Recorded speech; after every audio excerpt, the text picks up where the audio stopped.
Hello, everybody. Hope you're doing well. Welcome to Sow and Tare live chat. We do this every Monday at 6 p.m. Pacific time, and we talk about all things homesteading related. And today we have special guest. This is Manuel, and hi. Hello. And he is a flooring specialist. And if you guys saw the video Tuesday, I think I put it out last Tuesday. Then that is basically what he does. So Manuel also speaks Spanish, and so if you are watching this with well, I guess you can't watch this with subtitles until it's afterwards, but hopefully you know. Then you can take it. You can take Spanish speaking questions, and you can say the same thing in Spanish. Introduce yourself. Oh. Hi, my name is Manuel, and I am a carpet installer, which I do most of the time, but I can do other type of floors. So I've been working for about 22 years or something like that, doing the same thing. So I've been a little experience on flooring, mostly carpet. The floor that you guys saw on the video from Katrina, that kind of floor is usually what my brother do the most, but I can do that too, and I can do vinyl floors and LVP and BCT. What you have to say? LVP is the floor you saw in the video. What's BCT? BCT is a little squares that are very skinny tiles. Okay. That is the BCT. Can you tell any Spanish speaking viewers that you speak Spanish? They can ask questions about homestead and flooring. Okay. Yo hablo español para si hay alguien que esté mirando en español y tenga una pregunta en español, puede preguntarme cualquier cosa. Yo les puedo contestar en español. Are you available to answer in the comments if Spanish-speaking people come up later? Yeah. Okay, can you say that if someone's watching it afterwards? Si alguien está mirando el video después del live, yo puedo contestar los mensajes después de que termine el video en tiempo real. Yo puedo contestar las preguntas por el texto cuando alguien pregunte algo. Si tienen alguna pregunta sobre el piso o de cómo se hace alguna instalación. All right. So let's get into it. We're going to start off with some hellos and highs. We'll get into some questions, and maybe that will kind of catapult off. I know PJ had asked a question on the video, so we'll bring that up once we say our hellos and highs. Okay. All right. Let's scroll up to the top. You guys were here before us. Steve wants us to let him get questions ready. All right. What's preventing you? Welcome, Steve. Ken's here. I think I'm early. That is okay. Welcome, Ken. Ken's in Sacramento County. Steve says, I was told if you were on time, you're late. So that must mean you're on time. Oh my gosh. Andy Rabbit's here and laughing at Steve already. Welcome. Welcome, Verna. Verna is Vay's place. You'll see her in blue with a little wrench, and she is my moderator. She catches bad guys. If you would like to grow your food in apartment setting, check out her channel. All right. We do still have plumbers finishing up here. So if you hear any banging around, that's what's happening. They are finishing up, and we will have a video on that later. All right.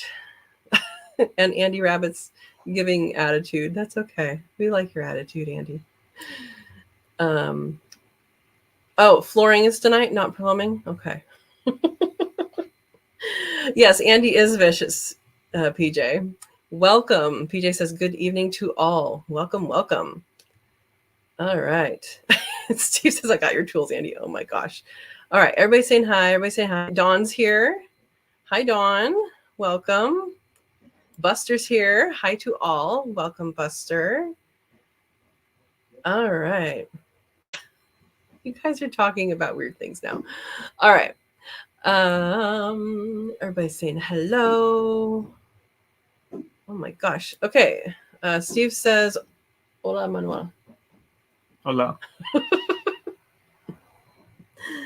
There they are. PJ says, "Okay, Aaron. Aaron's here. Welcome, Aaron." It says, "Hey everyone, just getting in from Pig Movements." So Aaron, if those that don't know, Aaron has a piggy, and she just had little piggies today, right? How many babies were there? Yeah, we want to know how many babies there were. Verna says, "Great to see you, Manuel." Nice to see you guys. See your writing. See your writings. All right. Andy says, "Hello, Manuel." Hi, Manuel. And Buster says, "Hello." All right. Aaron has his first question.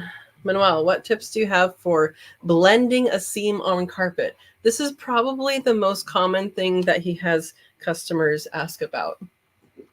No, not really. You didn't bring tools? No. To show? I don't have any tools. So there is actually no tips for blending a seam, but the key to do a good seam is to cut the carpet straight. You're cutting crooked, Aaron. If you cut the carpet straight, then the only thing you have to do is butt it up together. When you butt it up together, then you don't have any problem at all, because there is a carpet roller that has like a little teeth, and I don't use that one. I use the one that is flat. The one I use is flat because it's like a little steamroller. I mostly use it for pressure on top of the carpet to get pressure on the seam tape. So when you do that, you're making sure that the carpet has a good bond with the seam tape, and the other roller, it's for the people that thinks that making little holes on carpet will make it look better, which it won't stay like that, because the vacuum will brush the cut pile of the carpet or whatever type of carpet you have, and then it's going to show up. So it's better to have it perfectly straight in line up, and then that's going to make a good seam. So for those that don't know carpet, and this is just from me listening to him and seeing what he does, when you put carpet together, there's a seam, and you use seam tape and you use an iron, and so that gets hot and it sticks together, and then you can kind of, if the seam lines up right, like if you cut it right, like you said, then that's the best way. But what he has clients, some types of carpet, you can see the seam, and the seam's like that big, right? And that's not really the seam you're seeing the seam tape. And so you've pounded it down for people, right? Like the seam tape creates a little bump, like a little bump on the carpet, and a lot of times, like the customers are complaining about that, but that's a common thing to have, because the seam tape, it's probably like a millimeter thick or a little less thick than that, and that creates a little bump, which is normal, but people want to see perfectly flat. So what types of carpet is that most likely a problem on?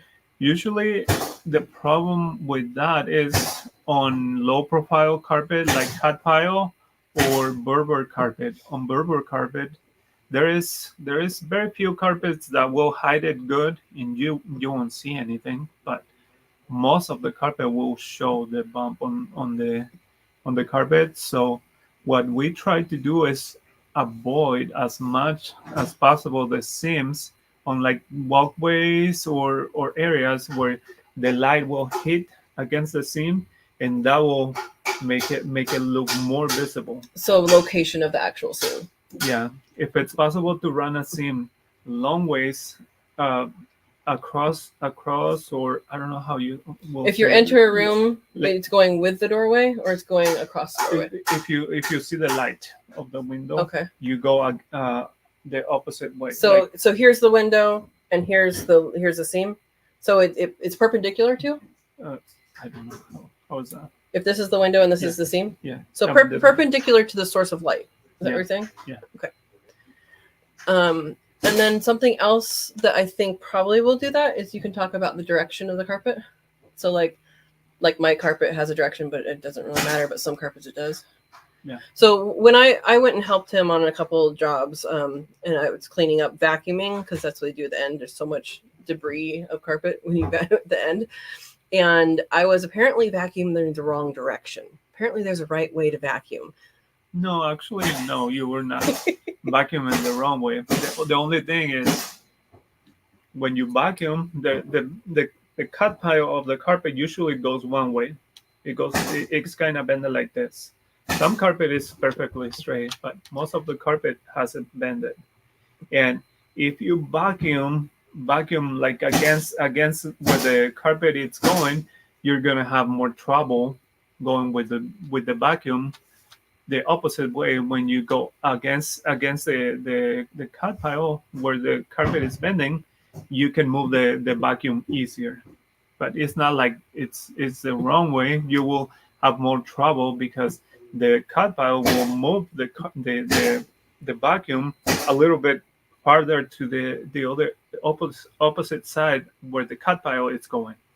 So basically, if you vacuum with the grain versus against the grain, if you relate it to wood, like it's kind of like that. I don't know how to explain that, but let's say this carpet goes this way in this direction, the cut pile. If you vacuum in this direction, your vacuum will be moving this way. Okay. When you vacuum in this direction, the vacuum won't move any direction, so it'll be easier to vacuum, but it's not like it's wrong. So it's basically with the grain and against the grain. And then would that, if you were to butt up two pieces of carpet in the opposite direction, could that also make it hard to blend? It'll from on a seam, will that be more obvious? It will be more obvious because the carpet has a little shade. If you have a little shade, if you have a carpet that creates a shade and it butts up, when you vacuum one way, the shade is going to show on one side, and on the other side it's going to show something different. So if you're not going to be vacuuming like very often, it won't cause a problem, and some carpet won't have that shade very noticeable. But so like my carpet, when I got it, they came in and measured, and it was all like the amount of carpet that the lady said I needed was ridiculous because my house is 896 square feet. My house, not even just the carpeted areas. And they wanted me to have so much carpet, there's so much extra. And I actually have extra, and it's in the bottom of the pond to protect the pond liner, underneath the pond liner. That's where my extra carpet is. But the reason for that is because of the direction of the carpet. If you want the whole house to have the same look and the same direction, that's the reason why they wanted that much extra. However, with the carpet I have, you can tell what kind it is, but it doesn't really matter really. And you can't see any difference. And so when the installer came to install it before I knew him, he's like, oh, they didn't give me enough. I'm like, what do you mean they didn't give me enough? And I said, yeah, you can put it crossways and it'll be fine. And he's like, okay. And it looks completely fine. So what kind do I have? So the reasoning for that the carpet you have it's called cut pile. So the reasoning for that is because most customers don't like as many seams. So people prefer to have the less seams possible, which is going to waste a lot more carpet, which is not really necessary. And usually the carpet blends in good if you have a cut pile carpet, like fiber carpet, against to have a Berber carpet, which the Berber carpet, you'll be cutting the loops of the carpet. So it's going to show up more the seams. So in that situation with Berber carpet, it's better to avoid as much as same as possible, but you can still save some carpet.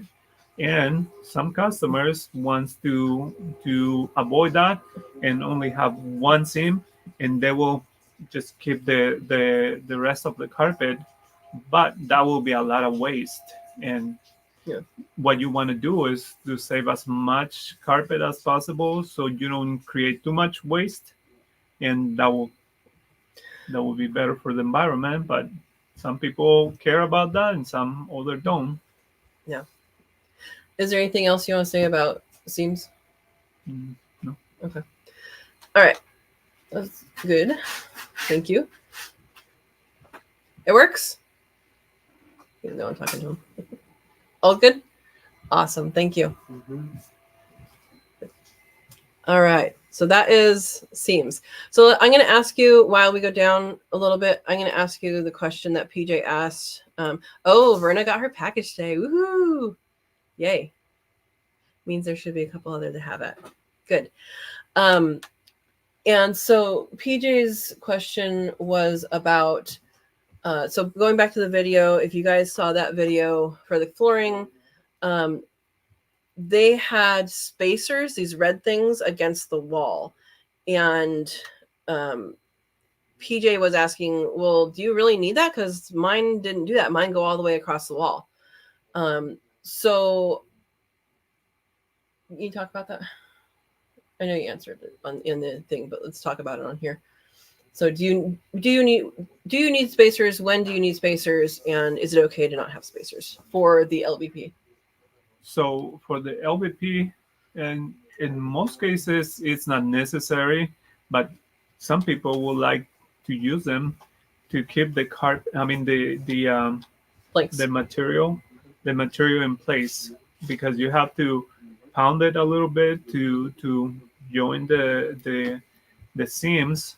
So that is kind of necessary. And when the material goes onto the wall, is because there is a cut on the trim around, and that's when the material go into the wall, up against the wall, under. Oh, Yeah. Okay. So when that happens, you don't need to have any spacers, but it can go either way. But in the case of wood planks like laminate or real wood, you do need the spacers, because that kind of material tends to get moisture, so that can expand. And if it expands, it will pop up and create bumps on that kind of material. And that is not possible to fix it after it happens. Okay. You just have to replace the plank, and that is a very hard job to do. So for plastic materials like LVP, it is not necessary, but if you want to do the job faster, you put the spacers on, and then you can go banging on all the joints and all that, and that'll make it faster. Just because it holds it in place. Yeah, to hold it in place. Good. Cool. Listo. Thank you. Todo está bien, no hay leaks, no hay nada. Pero si hay un leak o algo, so háblame. So the leaks or something, come in and I come back. Gracias. Okay. Nos vemos. Gracias. Nos vemos. Buenas noches. Sí. Yay! We have working plumbing. Water is working. There will be a video on that. These guys were so nice. They let me record some stuff. I asked all sorts of questions. I spent like 4 hours underneath the house with the guy. Learned a lot. You guys remember my goal video? Plumbing I have learned now. I don't know that I want to learn any more plumbing this year. Right? That's a good idea. I actually did learn a lot. So, hey. Probably cheaper than going to school for plumbing, right? Spend a day with a plumber. Yeah. There's your key. All right. Buster's saying congratulations to Aaron on his new babies. That's for you. Silver Creek says, Hola. It's been like 20 minutes. You got to say what it says. Hola, ¿cómo estás? Silver, okay. That's not what he said. He said saludos. It's the same thing. I know, but they don't know what you're reading. Oh. So you have to read it. Oh, saludos, Manuel. ¿Qué tal? Okay.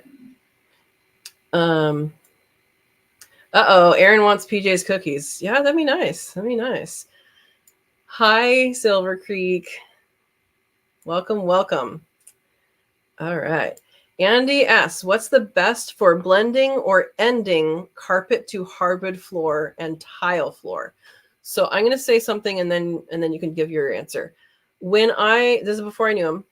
When I had my carpet put in, I also had a little entryway of tile put in, and the salesperson had a transition thing of wood, which you can say what it's called. It's not a threshold. It's called something else. What's it called? End cap. End cap. And then the installer put it in without that, and he's like, and it's like, oh, it's supposed to have the wood thing on it. He goes, it's better to have it this way. And he convinced me it was better, and actually I don't mind it. So there's different ways to do it. But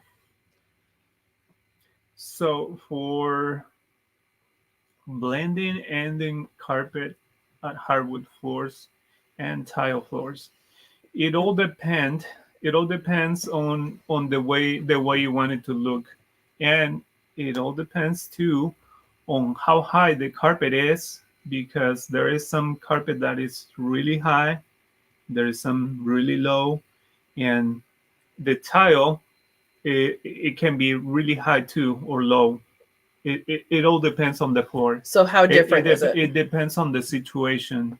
But usually what happens on tile and hardwood floors is there is the tack strip that goes around the edges. Describe what tack strip is. The tack strip is the little strips of wood that goes around the house. I mean, around the rooms, and it has nails. It has nails like an angle, and that's where the carpet sits, and that keeps the carpet in place, attached to the wall. So it's pokey things, and then the carpet basically gets partially impaled, and then when you stretch it, that's what it's stretching on. Okay, yeah, go ahead. Yeah. You stretch the carpet, and that keeps it in place. So that goes around the tile, around the hardwood floor, and that's what keeps it in place. So there is a different way to finish that. You can either have a threshold. Threshold? Can I say that? Yeah. Threshold is what he's saying. Go ahead. It's a piece of metal. It can be a piece of metal on the edge of the tile or the hardwood, which some people prefer to have that in case that the carpet frays or a dog or a cat scratches the edge. That'll keep it from fraying. But in most cases, if you don't have that, there is no need for that, and the carpet can be tacked in between the tack strip and the tile, and that will keep it in place, and that won't have any problem. The other way that can be done, in case that you have wood floors, you can put a T-molding. The T-molding will sit on top of the tile and on top of the carpet. It has like a stair step. That will keep it in place, and that will create a little bump, which I prefer not to have that. I prefer to have smooth, because what I do is try to put the carpet about the same height as the tile. That way, when you step on the tile and the carpet, you feel about the same height, and that's what we do.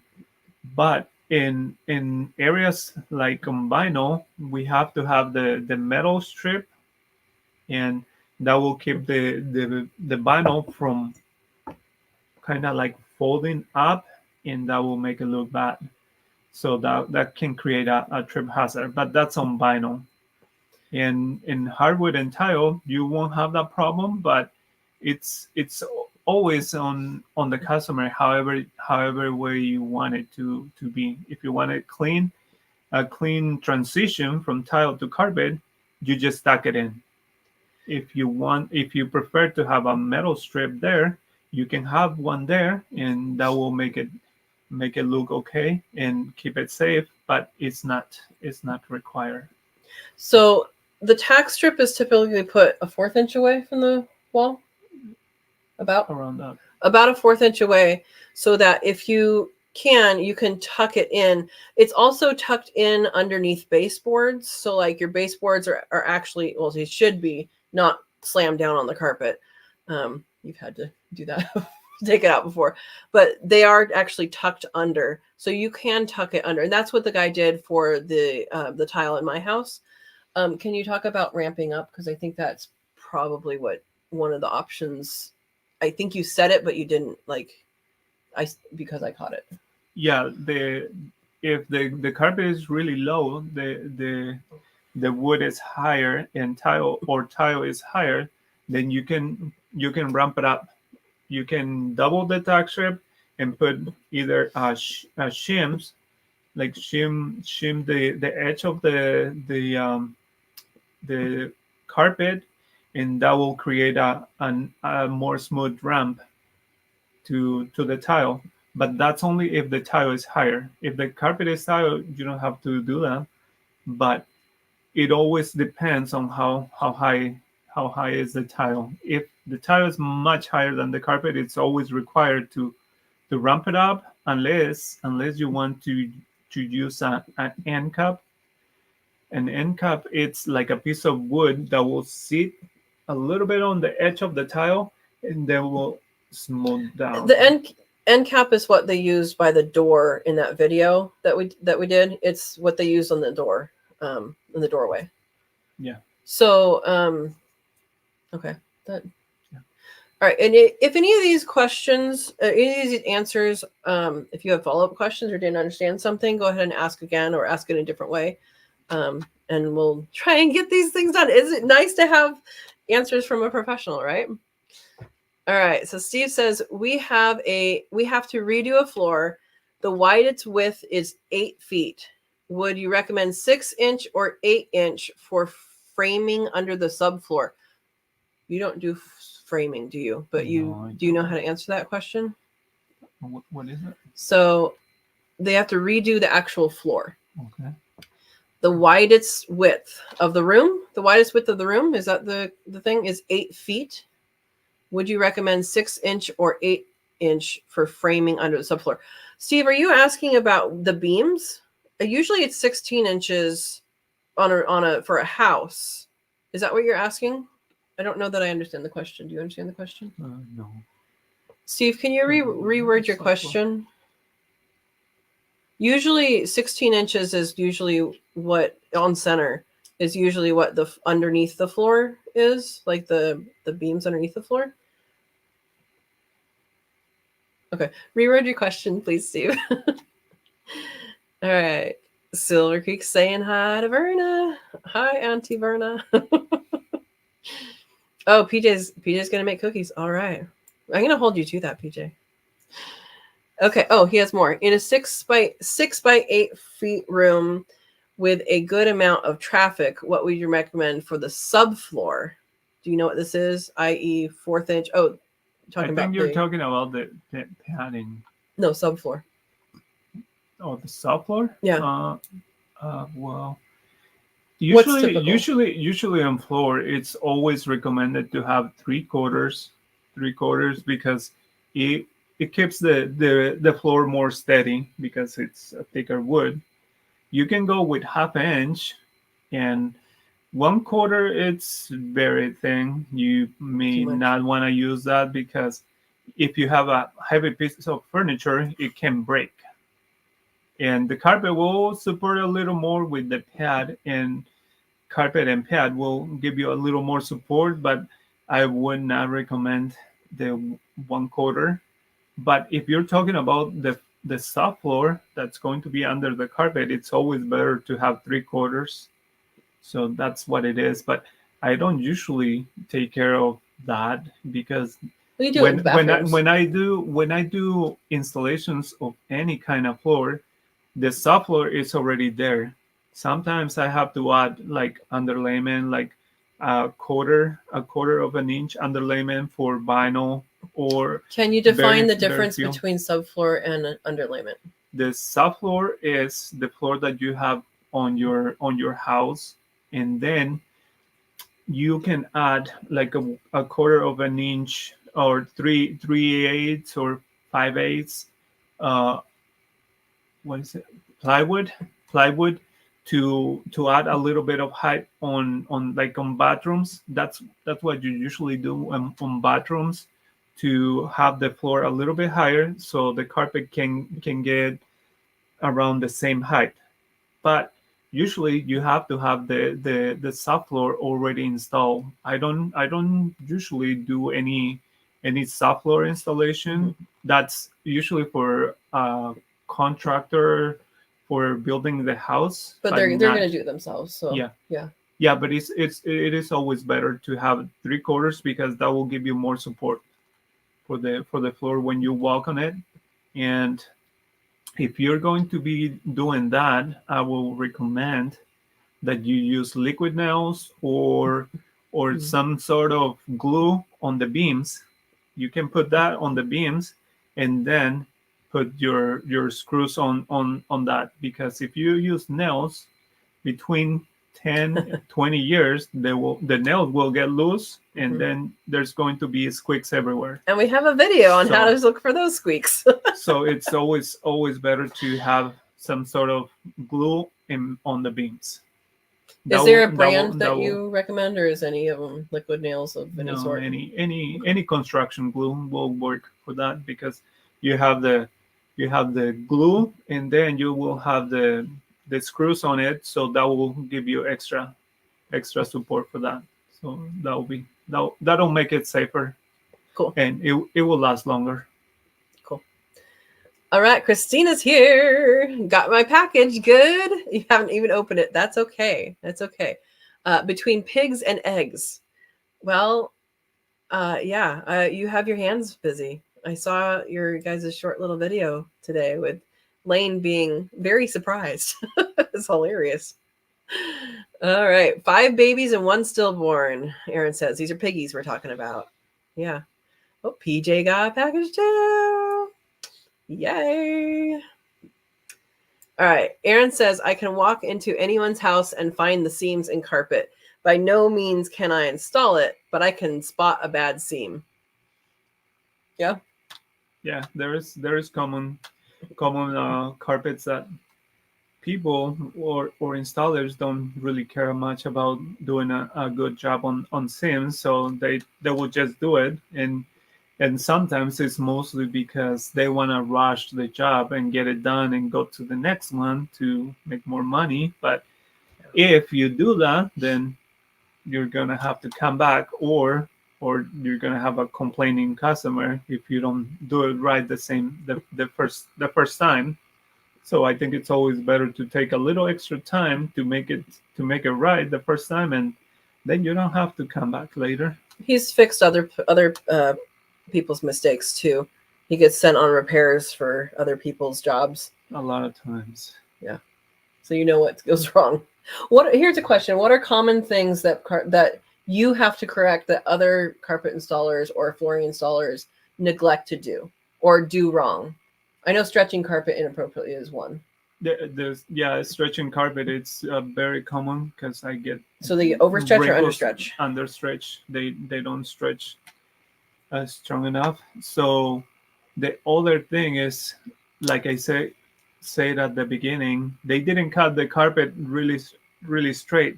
So if you don't cut the carpet straight, let's say you cut a little more in the beginning and a little less at the end, then when you're bonding the carpet, on some areas you will have to stretch it or bring it a little closer. In some other areas you're going to have extra carpet.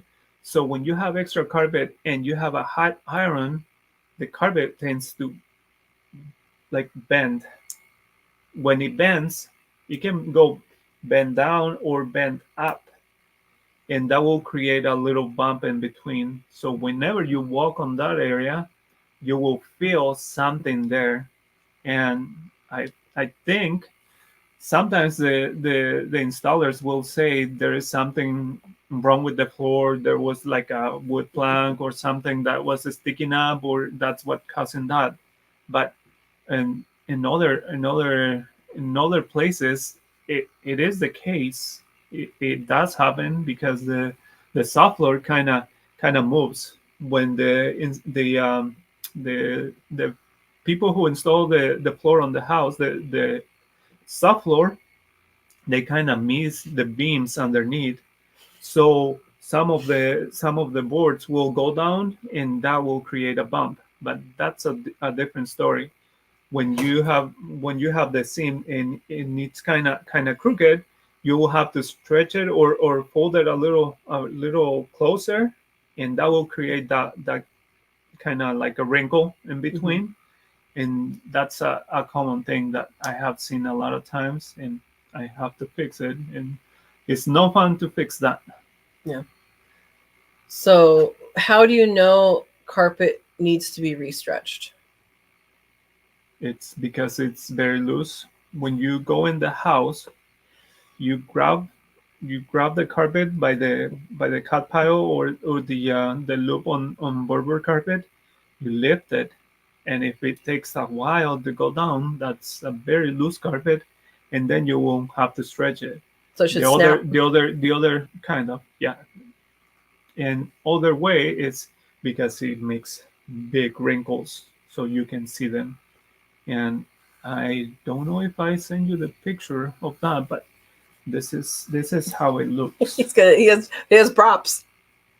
Yeah. While he's looking for that, Andy says, my granddaughter told me a few weeks ago she didn't like egg salad sandwiches. So tonight I made hard-boiled sandwiches, and she loves them. Change the name, and she loves them. Go figure. Yep, exactly.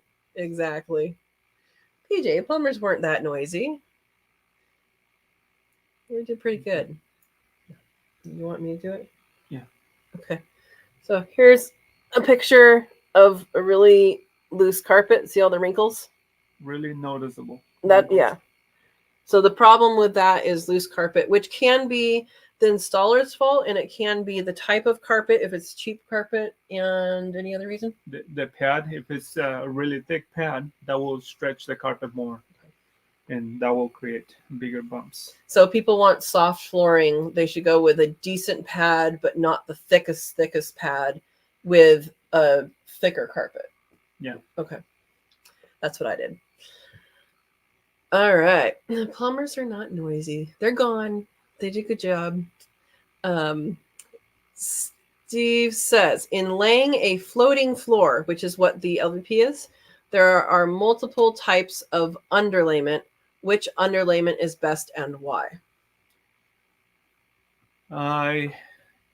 Well, the best is whichever it's more expensive, because I have seen some underlayment that it's like a styrofoam, but it's like a little bits, like you can see. I don't know if you have seen like the little bits, like it's like a snow styrofoam. Yeah. They have that in between two layers of plastic, and that is the cheapest underlayment you can get, which it works just fine because you just need it to keep the flooring from touching the underlayment whenever you step on it, and that keeps it from making a lot of noise.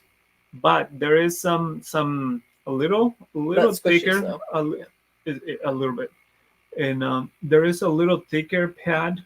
You don't need a really thick pad for underlayment. I mean, for the that type of floor, the floating floor, but it's recommended for usually the noise.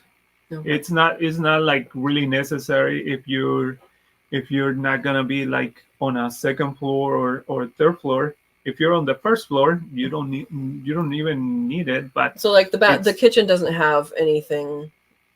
It right? does It because does? the Oh, the material, the material, no, the material, Oh, it has a like laminate. the one we install already have a little layer of the foam underneath. It's just all in one. Whenever you have a material that comes with that, you don't need to add any underlayment or any padding underneath of that.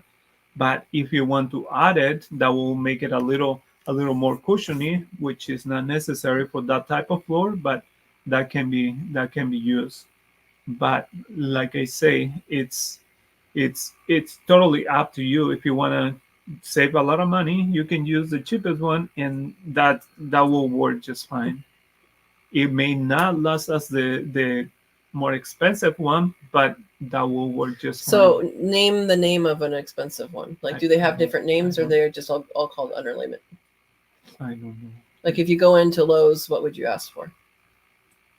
They don't sell it at Lowe's, probably. I don't. I don't usually call that. I just get the materials. Okay. I don't know what they're called. Okay. Aaron says, Manuel, that makes sense to hide the seam with lighting. Yep. And also the lighting changes at night too. I know you had one lady that was like, wait, there's a seam. Then you came back in the day and she couldn't find it. Yeah. That happens with the light.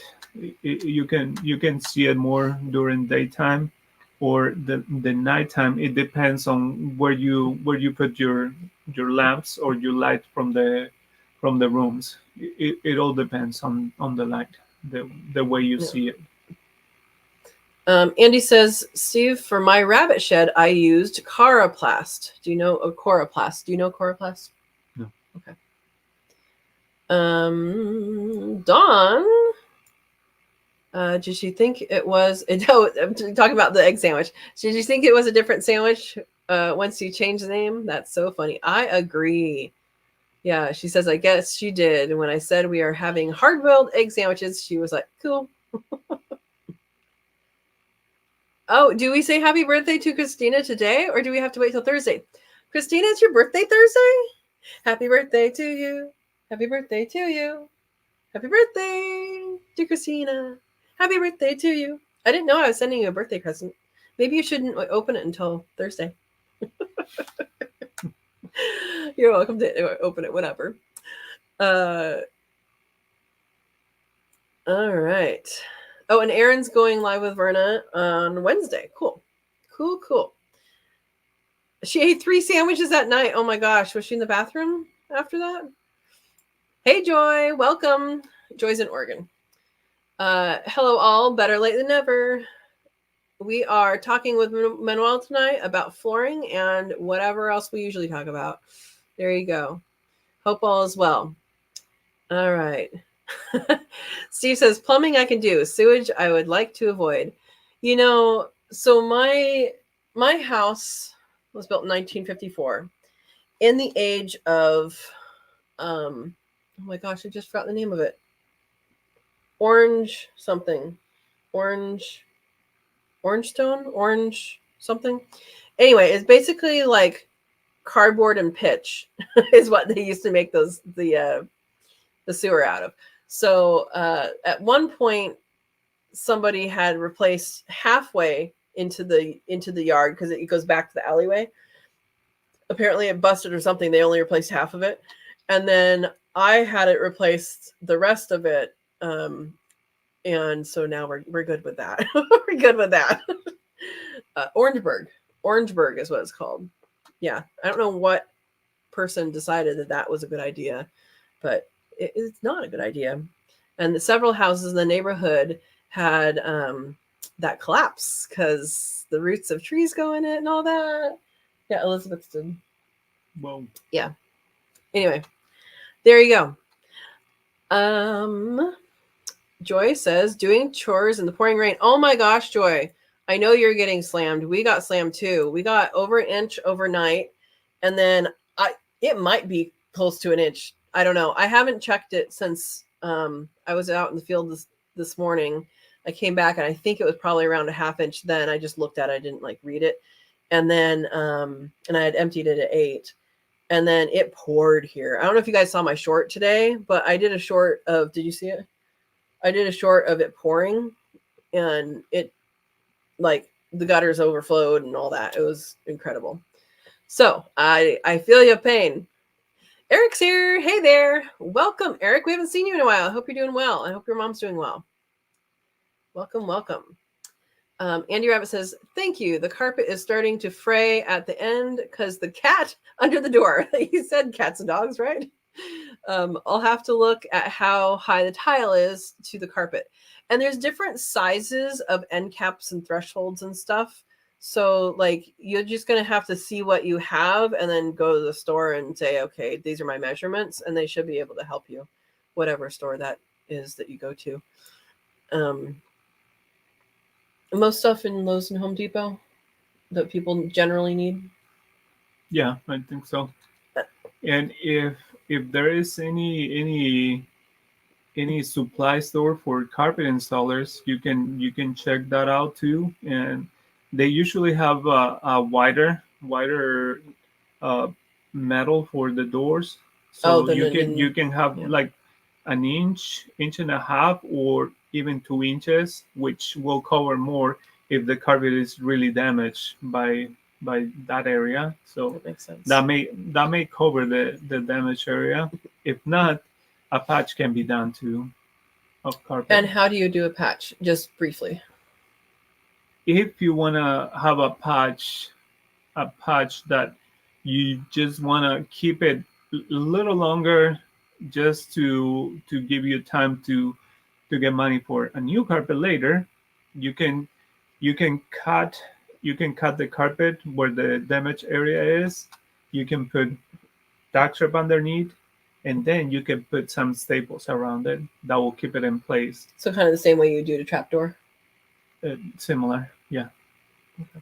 That'll be one way to fix it. The other way to fix it, the normal way, will be having to cut the carpet, seam it up with regular seam, and that will keep it in place. The only thing is it'll show up if you have new carpet and you're putting it with the old carpet, and if it's like kind of dirty, so that will show up more. So there is ways that you can cheat doing that. If you cut one piece of carpet and then you take it from another area that is not as visible, and then you get that piece of carpet, put it there, and put the new one on the where it's not as visible. That way it'll show more on the area that is. So like if you wanted to swap it with something that's inside a closet. Yeah. Okay. That would be another reason to save some, like if you have carpet redone, to save some of it for things like patches, not put it underneath your pond like I did. It's doing a good job at not puncturing, keeping the ground from puncturing the pond liner though. All right, Steve is revising his question. The beams, this is the floor he's talking about. The beams is what he's talking about, 2x6 or 2x8 for the framing, which would be 8 foot long. I don't know that you know anything about that, do you?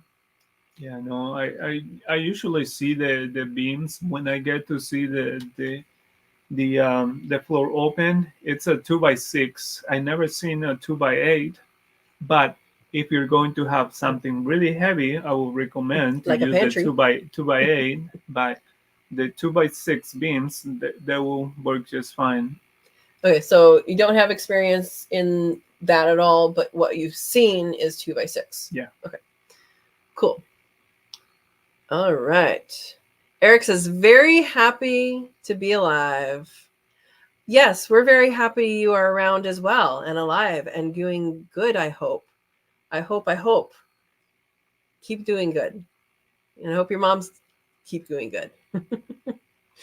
All right. Kelly with Feather Connections. Hey, sorry I'm late. Welcome, Kelly. I was like a minute late too. It's okay. Welcome. We are talking flooring today. Yeah. People saying hi. Eric says was raining all day. Absolutely. Here as well. We got an inch overnight, and then I don't know. I should have checked the rain gauge before I started, but we may have gotten a whole nother inch or more today. It was ridiculous. I went up to San Jose for work, and I was like, should I postpone it? Should I postpone it? But then the site was at a residence, and people had already told the residents that someone was coming. So I'm like, okay, I'll go. And it actually was just a little bit rainy up there. And then, of course, when I got back in the car, it was pouring. So, yeah. All right.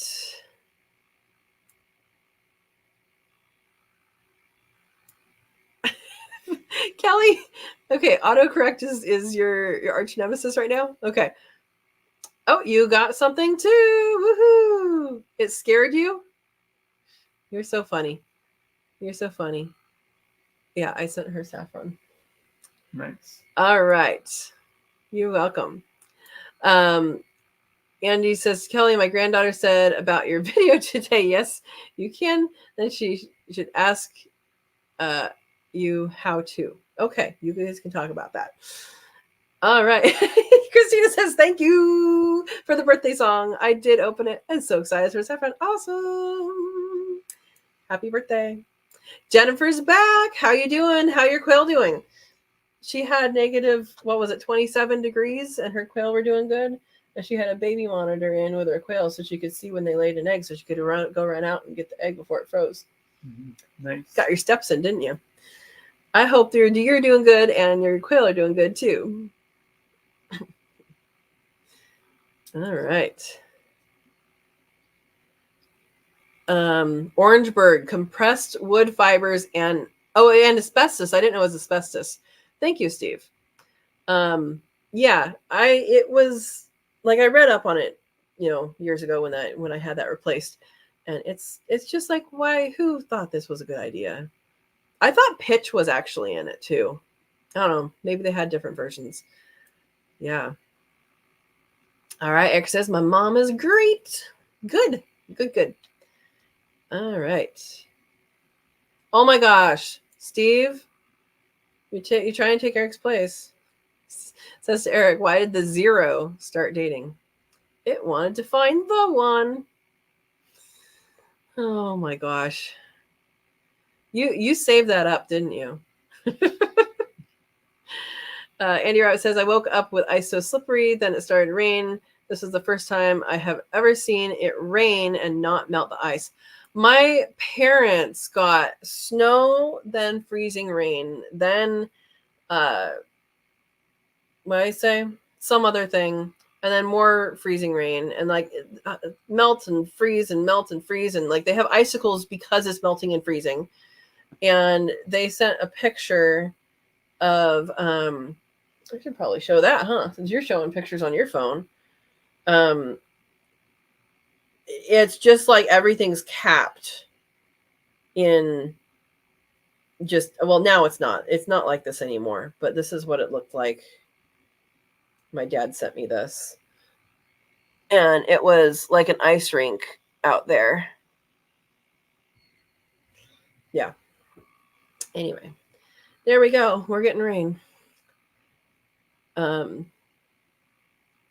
Eric's laughing. It was a good one. Buster says, Andy, we had an ice storm this morning. Oh my goodness. You guys, stay safe. It's supposed to ice there tonight for Verna through tomorrow, ending around noon. Oh my gosh, stay inside. Why did Mrs. Claus divorce? He had too many ho-ho-hos. He had what? Too many ho-ho-hos. You don't get it. It's okay. It's okay. Andy says, I think we still have a carpet and flooring store in town. So here's a question. How do you know you're talking to a good installer? Like, is there key things?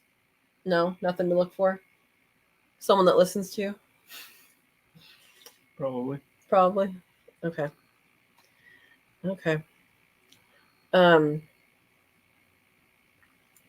What about things that people can do before an installer comes to their house, if they're hiring an installer, what are things they can expect to do?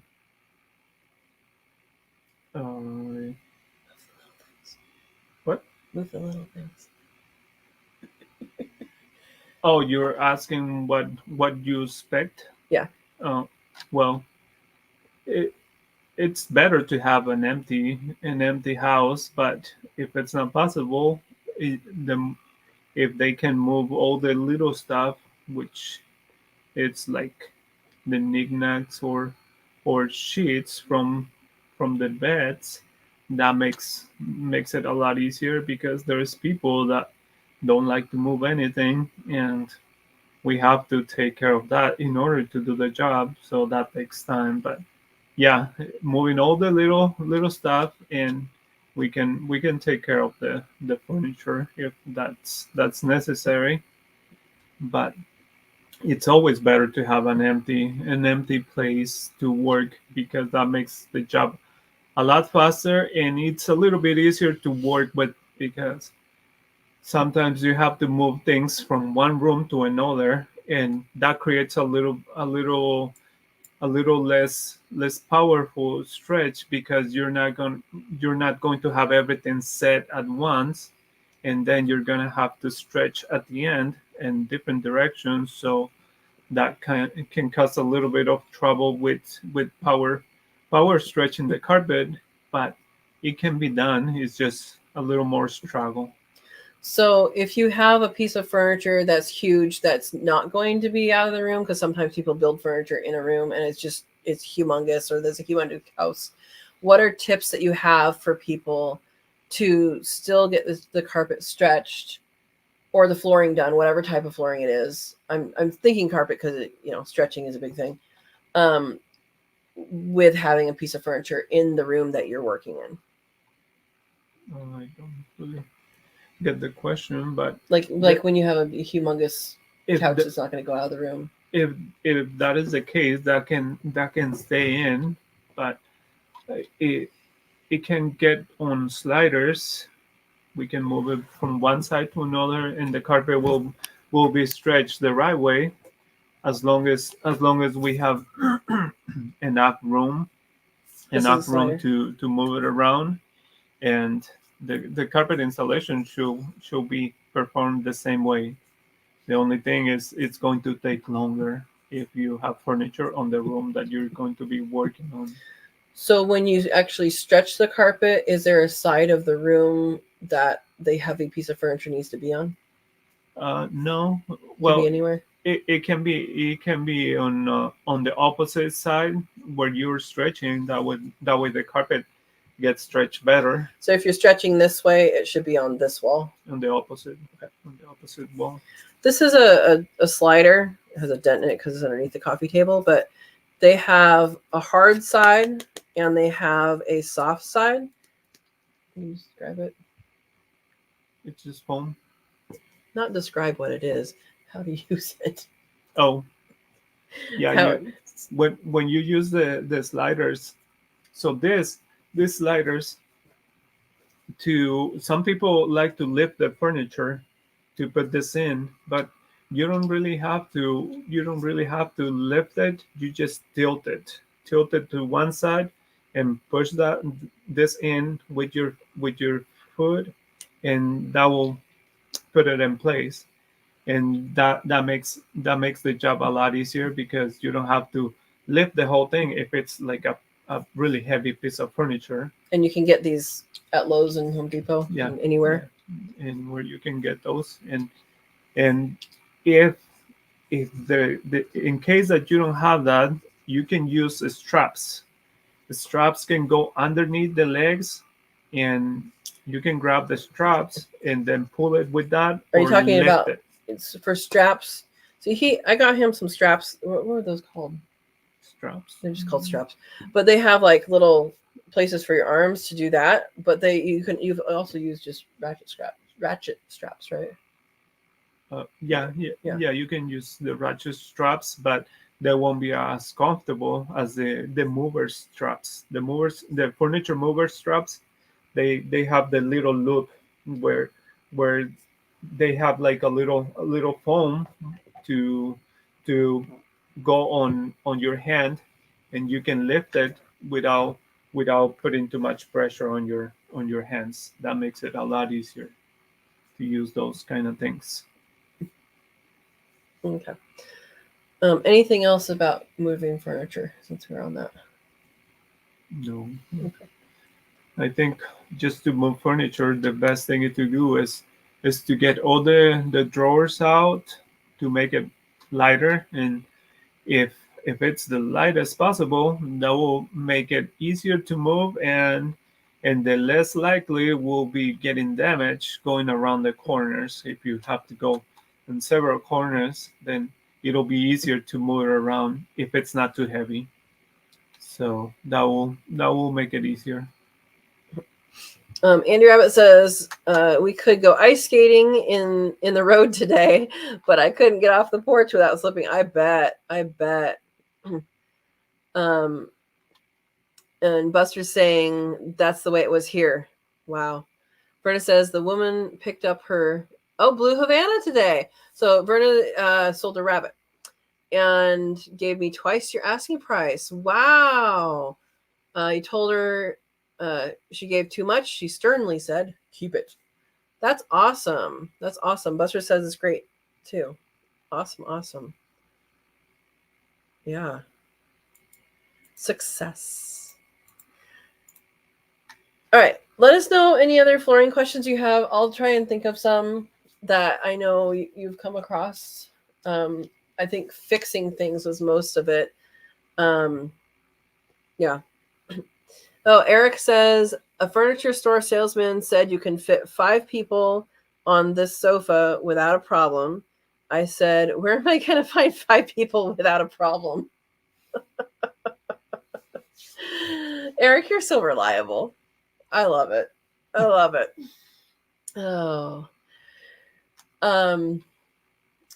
Okay, so we covered a little bit of stuff for thresholds. We covered a little bit of stuff for carpets. It's covered a little bit of stuff for seams. What else? What other things do you typically do for these things?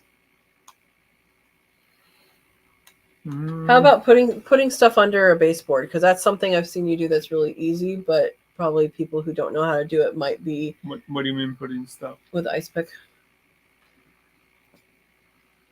So when you do a carpet, you cut it longer than it needs to be, and then how do you finish off the room and tuck it under the baseboard?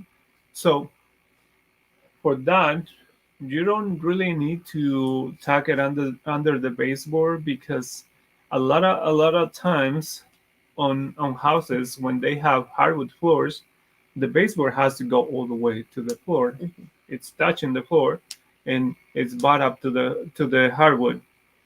And what you do is you put the tack strip like a quarter of an inch away from the baseboard, and then you trim the carpet. You trim the carpet just with about a quarter of an inch long.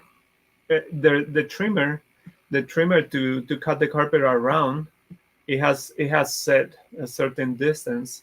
So when you trim it, you just have enough carpet to tuck it in. So that's called tie fit.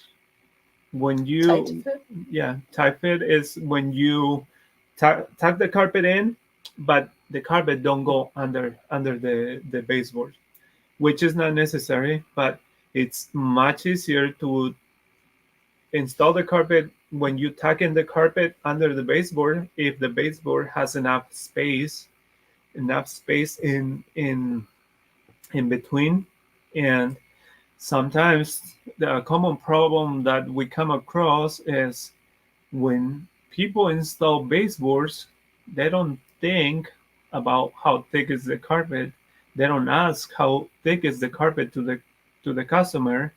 So they put the baseboard about half inch high or almost an inch high.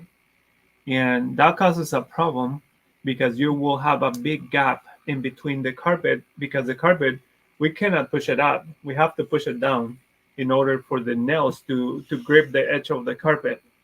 So when that problem happens, what one of the fixes is either bring the baseboard down, and you will have to go paint around the walls, so you make it look better. Because you're going to have a strip of no paint, probably. Yeah. And the other way is to put a quarter round. Quarter round is a piece of wood that it's just like a round piece of wood, but a quarter. But it's in a quarter. So you put around the baseboards, and that's one way to fix the baseboards. Not everybody likes it that way, but that's one way to avoid having to remove all the baseboards around the house if they're all high, and then bring it down and have to clean up the walls of the caulking and then paint it. That will avoid much of the work like that. So the thing I was talking about is when you cut it and you put the ice pick in between the baseboard. You're not putting it under? It's going up against it? Yeah, yes, against. Okay, so he uses an ice pick. The ice pick is usually just to make it look nicer, because sometimes the fibers, there's a lot of loose fibers, so you just go around it with the ice pick, and then that will tuck it in. But it's not really necessary, because you can do that with the stir tool. Okay. So Steve says, "Are you saying I did not have to remove all my baseboards?" Maybe not, Steve. All right, let's go up. Aaron asked, Manuel, what's the trick for carpet in stairways on the actual stairs? There's a lot of things you can do with stairs. Go for it. What is it? What is the trick for carpet in stairways? Which text is that? On the actual stairs. Those two. Okay. What's the trick for carpet on the stairways? What do you mean, like trick? Like of putting them in. So he uses the kicker. Yeah. So using the kicker and then using the how you fold it over and what you do about that. I don't really think that is a trick, because just tell them how to do it. the way to install the carpet on stairs is to use the kicker, the knee kicker, which you have to hit it with your knee, and that will stretch the carpet to go in between the tack strip. What that is basically, it looks like a bunch of nails sticking out of something at an angle, and then there's a pad on the end that you basically kick it with your knee, and it will grab. Here's the carpet. It'll grab the carpet and move it in towards where the stair is.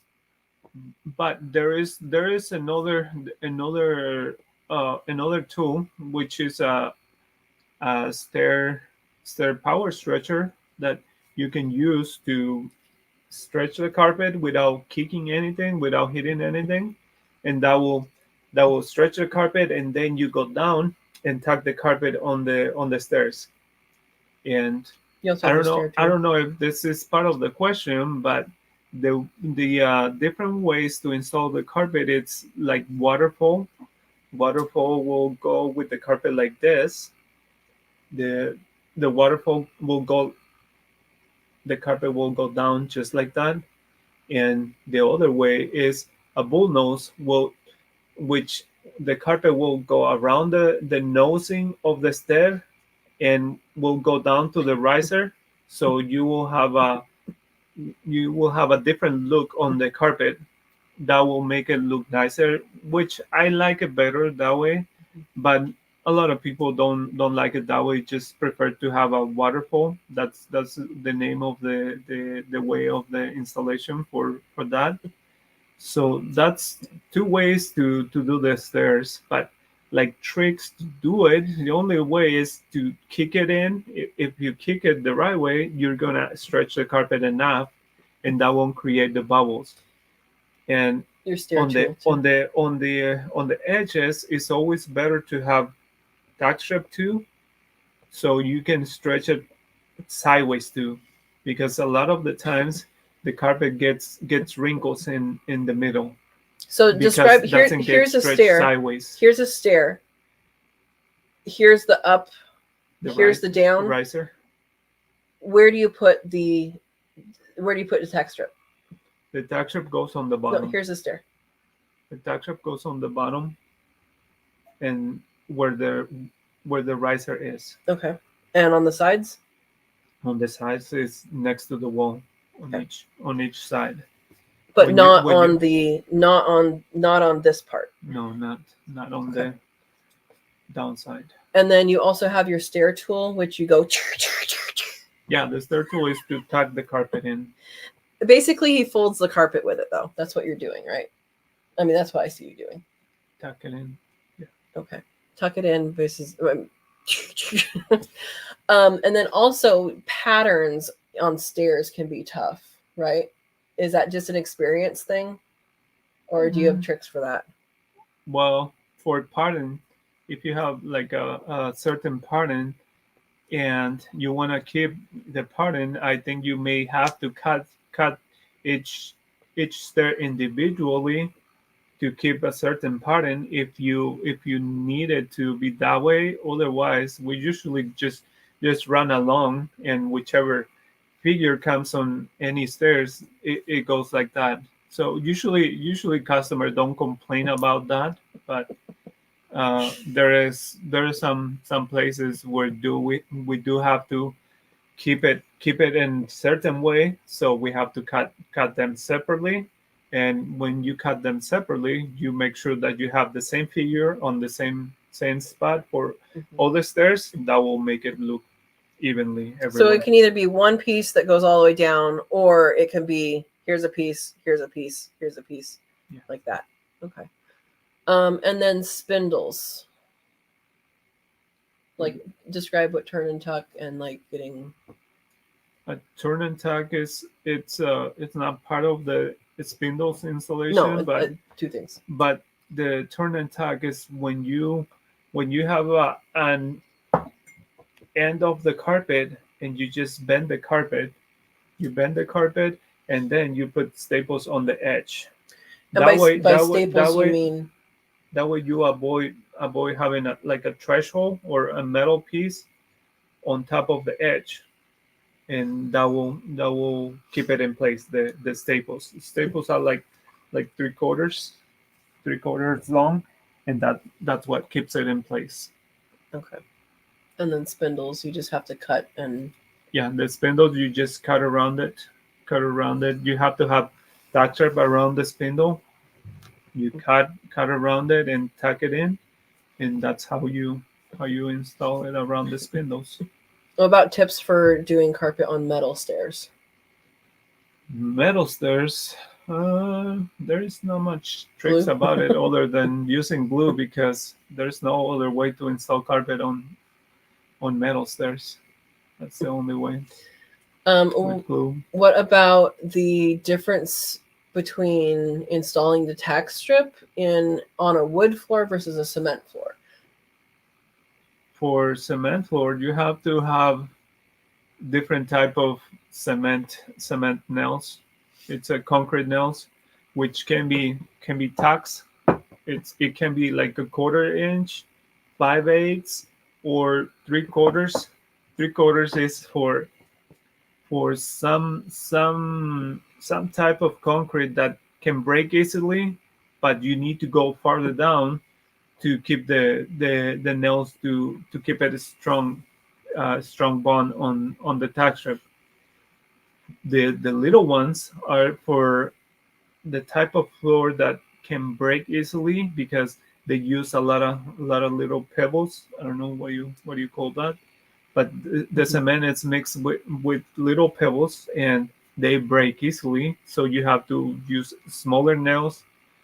Whenever you install the smaller nails, you have to hit it straight down. If you go a little bended, that will cause the tip of the nail go sideways, and that won't give you any grip at all. So you need to hit it the straightest possible down. Okay. All right.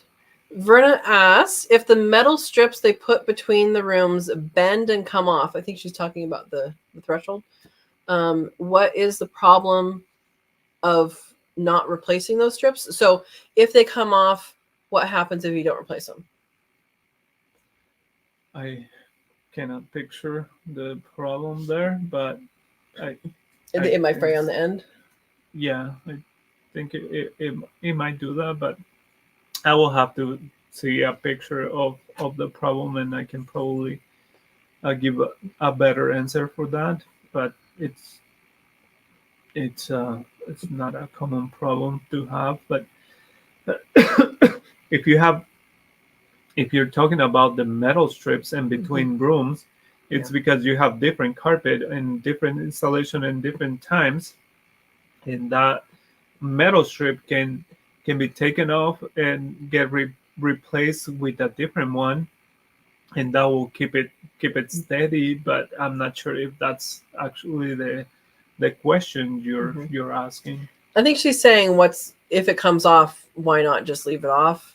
And I think the answer would be it might fray, like if there's kind of on the edge of the carpet. Depends on how they installed it, right?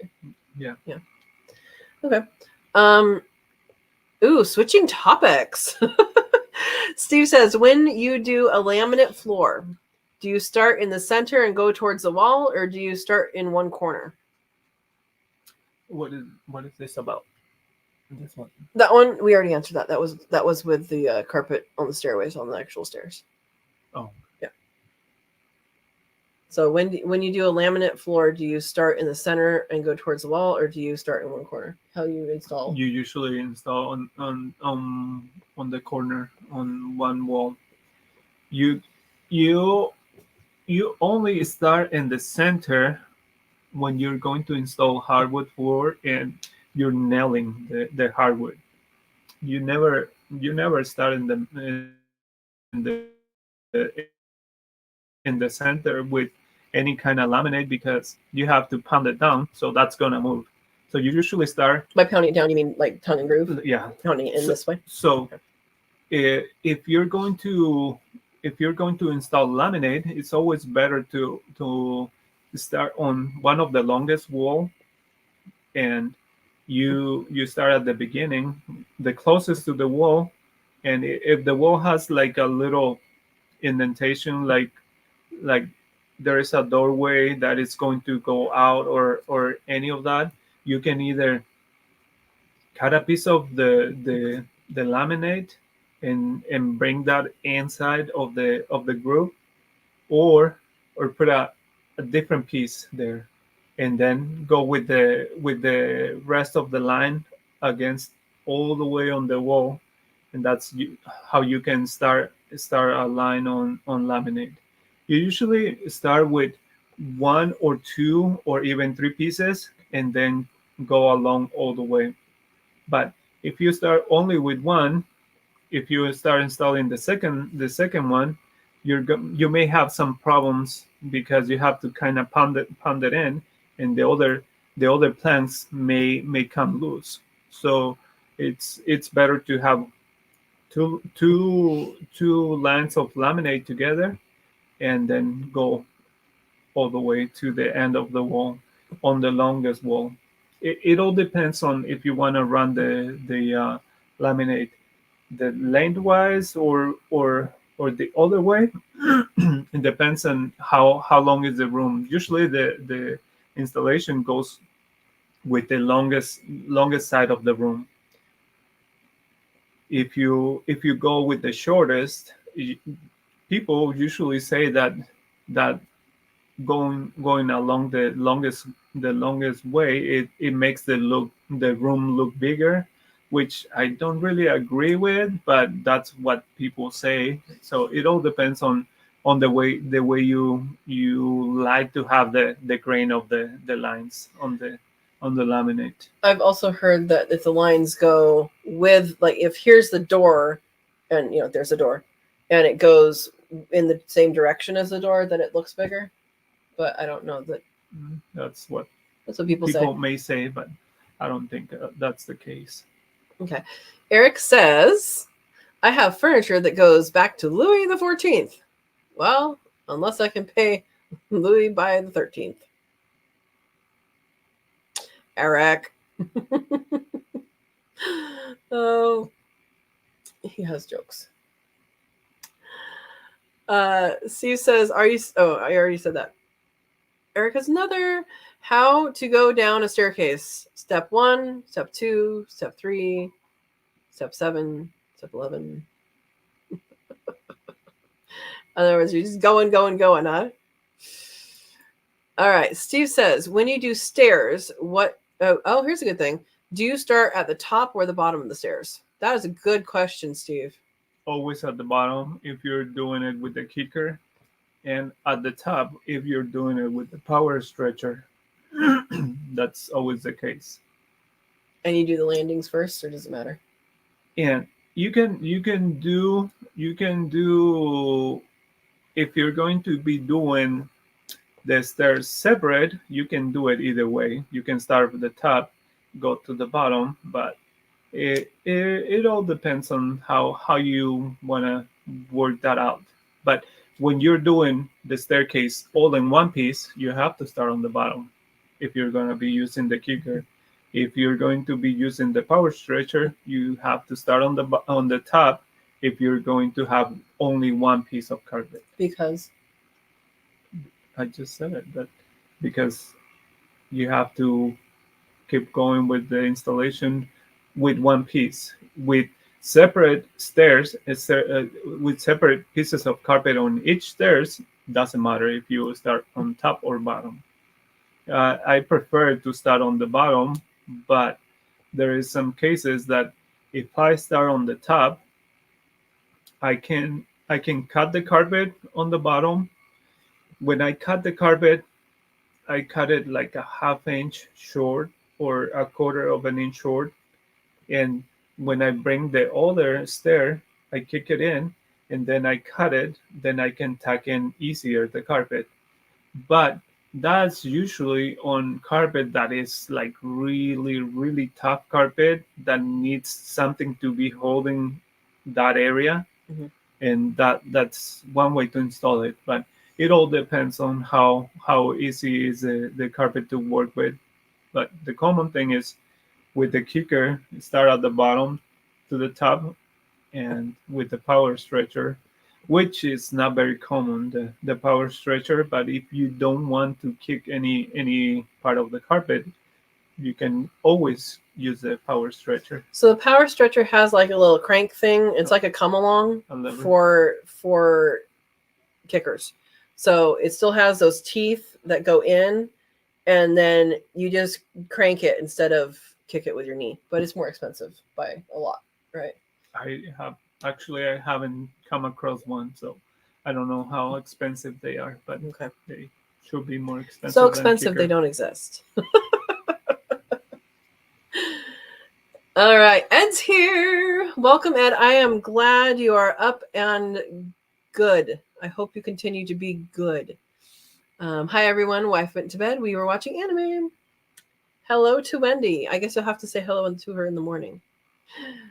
All right. Oh, Ed, Eric's interested in your anime. He makes anime too. Steve says, why can't you make a dinosaur omelet? Because they are extinct. I don't know. It says it was in Netflix, The Way of the House.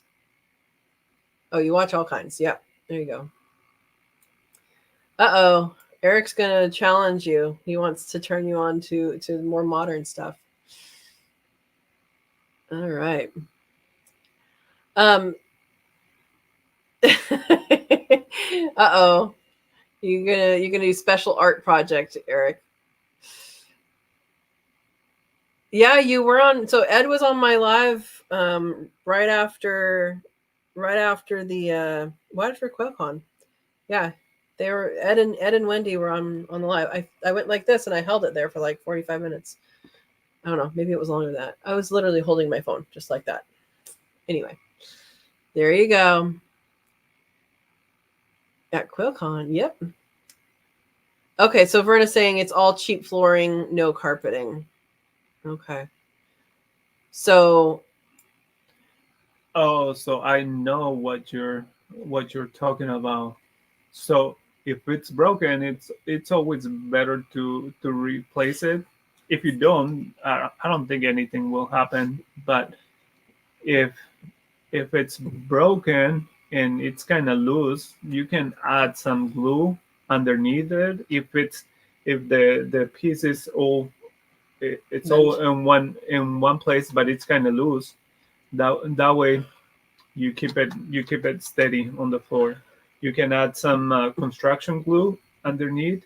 Put something heavy, put something heavy on it, and you have to leave it for about 24 hours or 2 days with something heavy on it, and that will keep it down.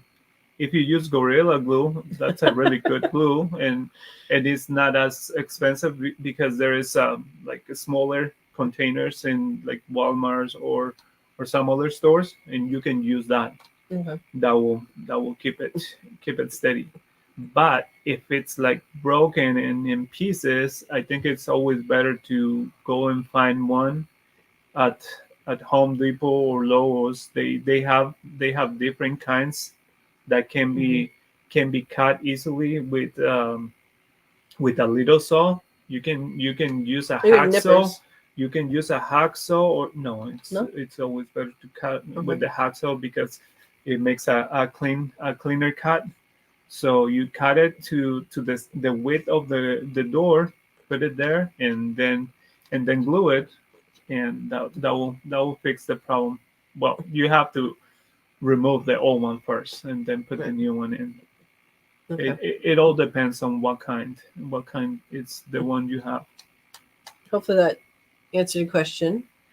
If you send us a picture, then we can see it, and then I can give you a better tip about it. Here, what I will do is I will put the Friends of So and Tare Facebook link on here. If you have not already signed up to be on the Facebook group, and make sure you answer all the questions and agree to the rules. And if you don't do that, then we have to guess that you're not a real person. So, and then you can put stuff on there, and that'll be good. Yeah, awesome. Ed says, just had my carpet ripped out today. Turns out we have wood floors underneath. Can't wait for new carpet. Ed, I am with you. I have beautiful original oak like floor underneath my carpet, and I'm a floor dweller. I like to sit on the floor. I like to lay on the floor, and I like carpet. Yeah, it's always more comfortable. Yeah. All right. Eric says, I love bacon flooring. Eric, I don't get it. Oh, bacon wood patterning. I can talk. Bacon wood pattern flooring. I did not know that was a thing. Are you saying it's striped? I like the wood flooring that like has all the different colors and designs and stuff. That probably is really expensive, but I like to look at it, but I don't really need it in my house. Maybe a dining room. Maybe that. Have you heard bacon flooring? Have you heard it called that? You know what I'm talking about? Mm-hmm. I think it's just the different colors. That's what I'm guessing. Cool. All right. Ed says, Manuel, when you cut your hand, did you know you screwed up? I hope you are all healed up now.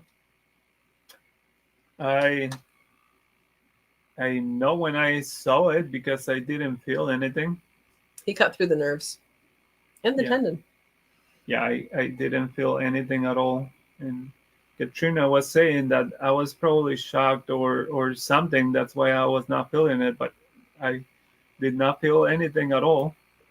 I felt a little bit of pain after like the next day or one day after or 2 days after because I was using pain medications, but it was not very painful at all. It was mostly because it was cut through the nerves or tendons or whatever creates the pain. So it was not very stressful situation for me.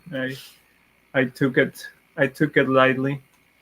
Yeah, he comes in the house and he's running it underwater, and by the time I get to him, and he asks, you remember what you asked? What did I ask? What do I do? Do I put alcohol in it? And I'm like, that would hurt a lot. No, and I grabbed the towel, told him to wrap it up, put pressure, and we went into the car. And I didn't even know at this point how bad it was. I did not know he had cut almost all the way through the bone. And I asked him, do you want to go to Gilroy emergency or do you want to go to Santa Teresa emergency? It's up in San Jose. That's the one that has our insurance. And he said, go to San Jose. And I didn't realize it was that bad, but dropped him off. Oh, you're going to show everybody? It's much smaller now. Dropped him off at the emergency. By the time I went in there, he was already in a room. So this is how it looks. And you learned to use push sticks? I learned not to squeeze the wood. You should learn more than that. That's what happened. Yeah, I don't think it's necessary to use the push sticks, but it's necessary to not to squeeze the wood because that creates the friction, and that will toss the wood backwards. And your finger with it. All right. Steve says, Manuel, how do you feel about being the subject of Katrina's safety segments? I feel very offended. But it's okay. I won't complain. You okay? Yeah. Yeah. Okay. Anything else about safety? They care about you. Yeah. Yeah. Okay. To point out, I think push sticks are important, and I have all my fingers. All right. Verna says, no, I had a heavy visitor that bent it all up. The nails didn't hold it in place, so I just took it up and said the hell with it. Okay. If nothing's peeling, does it matter? Yeah, there you go. And as a follow-up, how are you going to avoid being in future segments? What is that? How are you going to avoid being in future safety segments? I will not put my hand close to the knife or the blade. I will avoid the injuries. Why don't you read that one for me? Which one? That one. You were very lucky. Use a push stick. Push sticks next time, please. See, Ed's telling you. Dang, makes me hurt talking about it, Ed says. Oh my gosh. All right. Jennifer says, I think I missed your answer. How much does a mama rabbit of 7 babies need to eat? Jennifer, if you asked that on today's thing, I didn't see it. So I'm sorry if it looked like I passed it by. I didn't see it. Basically, once they have babies, I give them as much food as they would like to have. I fill up their feeder and let them eat. I figured they will definitely need all the milk that she can make and all of that. So that is my answer. And depending on how old the babies are, so once they get older, they will also eat pellets kind of before you're seeing them eat them, which is another reason to keep food in there. And once they're going and everybody's eating out of that thing, you're going to have to fill it up at least twice a day. I know that's what I end up having to do when the babies get older, is I fill it up in the morning and then I fill it up in the evening, and they're doing well. You're reading something ahead. Go ahead. I don't I don't really need push sticks Yes, you do. because I don't usually cut wood. I Yeah, you got usually fingers. cut carpet always, and wood I cut very sporadically, so I don't really need push sticks. But thank you. Steve says I can send you a load of push sticks. Yeah, I think I would use I'm it. okay with that. I would use it, Steve. Safety third, Ed says. And Verna says, if anything starts to peel up, then I will use Gorilla Glue. There you go. There you go. I will ask Andy Rabbit, do you have a different answer to Jennifer than what I said? Because Andy's been raising rabbits much longer than I have. And I double check with her sometimes. But yeah, I let them eat as much as they want. So yeah. All right, we haven't had any vinyl questions. When do people use vinyl? They use it in the kitchen and in the bathroom. Are there tips and tricks for vinyl? Vinyl is commonly used to avoid paying a lot of money for tile or expensive tile or the wood that is much more expensive. And there is vinyl that it could have a really good quality, or there is very cheap ones. I have come across with vinyl that I can scrape it with my finger. I can go like this and I will rip it off because it's just almost like a piece of cardboard with a little bit of glue underneath. Once the glue set, it makes it a little stronger, but that is a very cheap vinyl, and that is usually to avoid paying a lot of money, and that's the only case.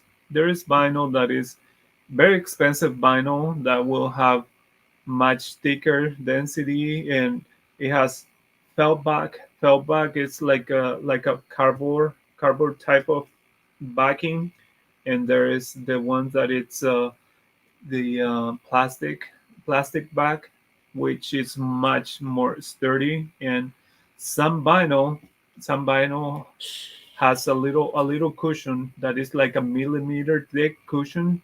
So when you step on vinyl in the kitchen or bathrooms, you feel nice on the floor because the vinyl is nice and cushiony, and it doesn't get cold at all like the tile or some type of woods, and that makes it feel good on your feet. But it all depends on the budget that you have for the kitchen or bathroom. But the vinyl can be used all around the house. I have done one house that I installed vinyl everywhere, and that's because they didn't want to install wood, and they didn't like the floor they have on around the house, so they use vinyl, and that makes it look good. The only problem with that is if you drag furniture on top of that, that's really easy to get scratched or ripped. So that's the downside on that. Other than that, to keep it clean, it's really easy. So as far as gluing goes, what types of glue do you use? Do you use different types of glue in different situations, and how many layers can you have? Because you don't have to rip them up every time. There is different type of glue, and I don't know the names, but one of the glue for vinyl with the plastic backing, it's pressure sensitive. What is a pressure sensitive glue is that you apply a very thin layer of glue, and then you put the vinyl on top. When you step on that vinyl, the pressure of stepping on it will keep it in place. But if you pull the vinyl, the glue will stay on the floor, and then you can pull it all the way up and install a new one, or you can put the same one back. That's what you use on the type of plastic vinyl with pressure sensitive. which you can use the regular glue, which I don't know the name, but it's usually common use for the felt back, the one that has like a cardboard backing, and that will be much more sticky, and that will keep it in place. Once it sets, it gets kind of hard, and you won't be able to remove it unless you cut it or scrape it off. So that cannot be removed and replaced like the plastic one, which in most cases you don't really need to remove or replace. But in case that a little corner got damaged or in the middle got damaged, then you can lift it up and put a new piece in, and that makes the job a lot easier. So that's And how many? So 4 layers? Oh, the layers. Yeah. on the one on the vinyl that has the little cushion, I won't recommend put any more layers than one because of the cushion. Right. But on the felt back, which is like the really skinny one with the type of cardboard on the backing, you can go up to 4 layers, and that won't be any problem because it's a really sturdy material. But if you go above 5 layers, when you put something heavy, start kind of make an indentation on the floor, and then it's gonna look bad. But other than that, if you're not gonna be moving things around from one side to another, and you're okay with the indentations on the floor, you can go with an extra layer, and that should be okay. But no more than 4 or 5 layers. It's the recommended, but it all depends on how much money you're planning to spend. If you don't want to spend money on tearing your old floor and just go with the installation, that makes it cheaper. Verna says, when Mooney is a mama rabbit, had her litter of 7 kits, I treated her like I do quail, make sure she has food and water at all times. That's exactly what I was saying, is I just fill it up and make sure it's full, which is good. And Jennifer says, thanks. At what age do they get weaned? I'll read Verna's answer, then I'll give you my answer. You can wean them at 4 weeks, but I let the mom wean them instead. Usually by the 6th week, they're eating as much as she does.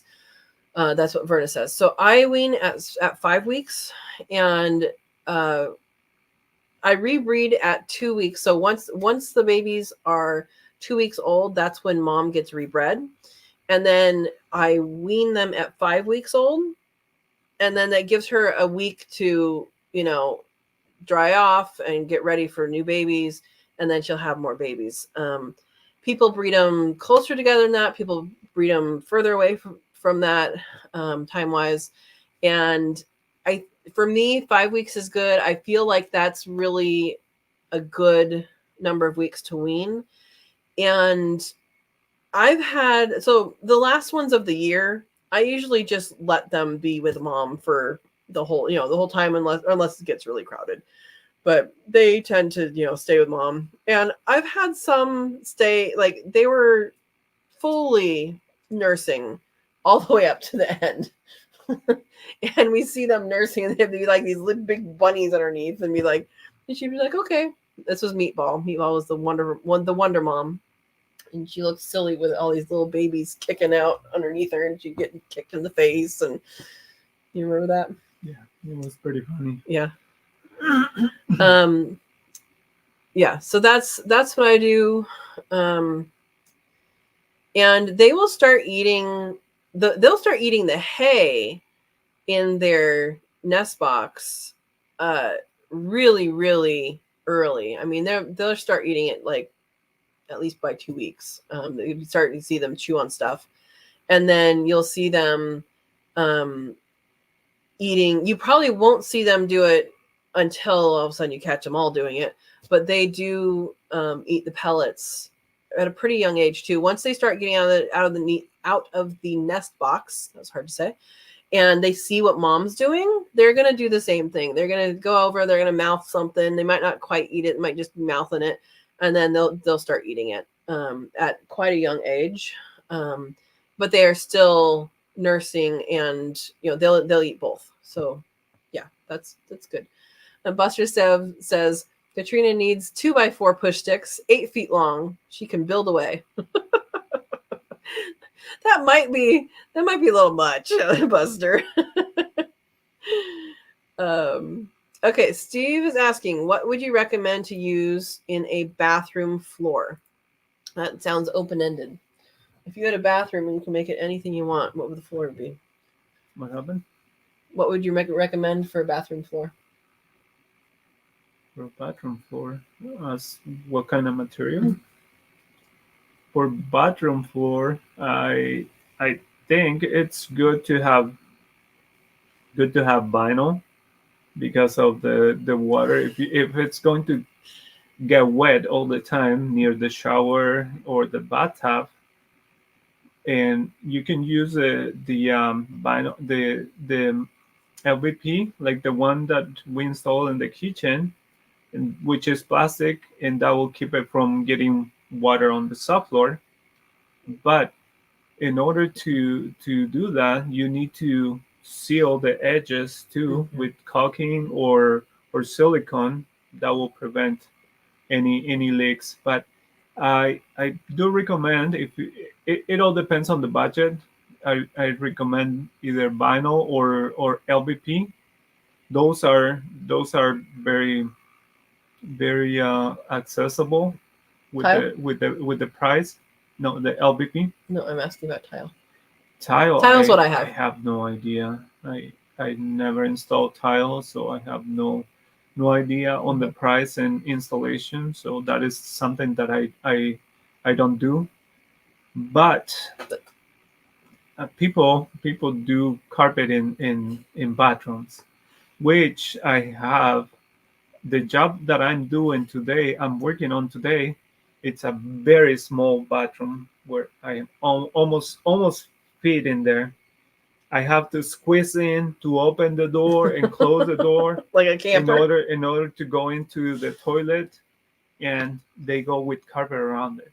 And it makes no sense because the carpet gets stinky, but there is people that likes to have that because it makes it more comfortable.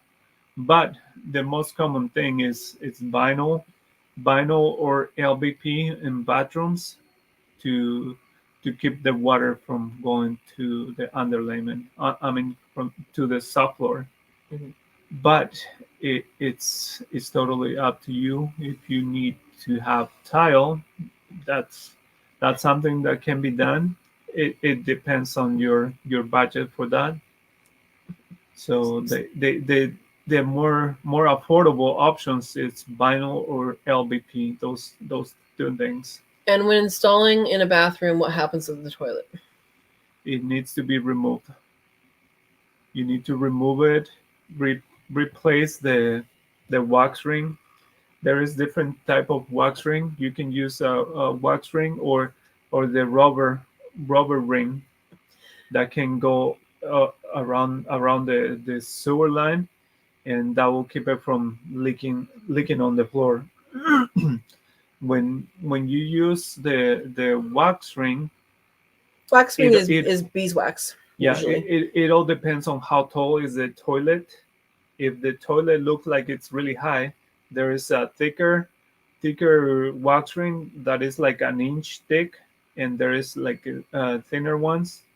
It all depends on the height of the toilet for that. And by the height of the toilet, what do you mean by that? You can see the pipe? Yeah, no, the toilet has the pipe underneath. It can be kind of high. So if it's not flush to the bottom of the toilet, you will need a thicker wax ring. Okay. And you always use a new wax ring. That's hard to say when you install the toilet, right? Yeah, it's necessary. Okay. Any tips on removing the toilet or putting it back? A tip to remove toilet: it's always better to have a little flat dolly the ones that are like a square dollies. You remove the bolts or the nuts from the toilet. You put a towel on the water line to keep the water from dropping on the floor. If the floor is going to get replaced, that is not a problem, but it's always better to keep it dry. And you unscrew it, lift it up, and put it on top of the dolly. When you put it on top of the dolly, it's easier to move it anywhere.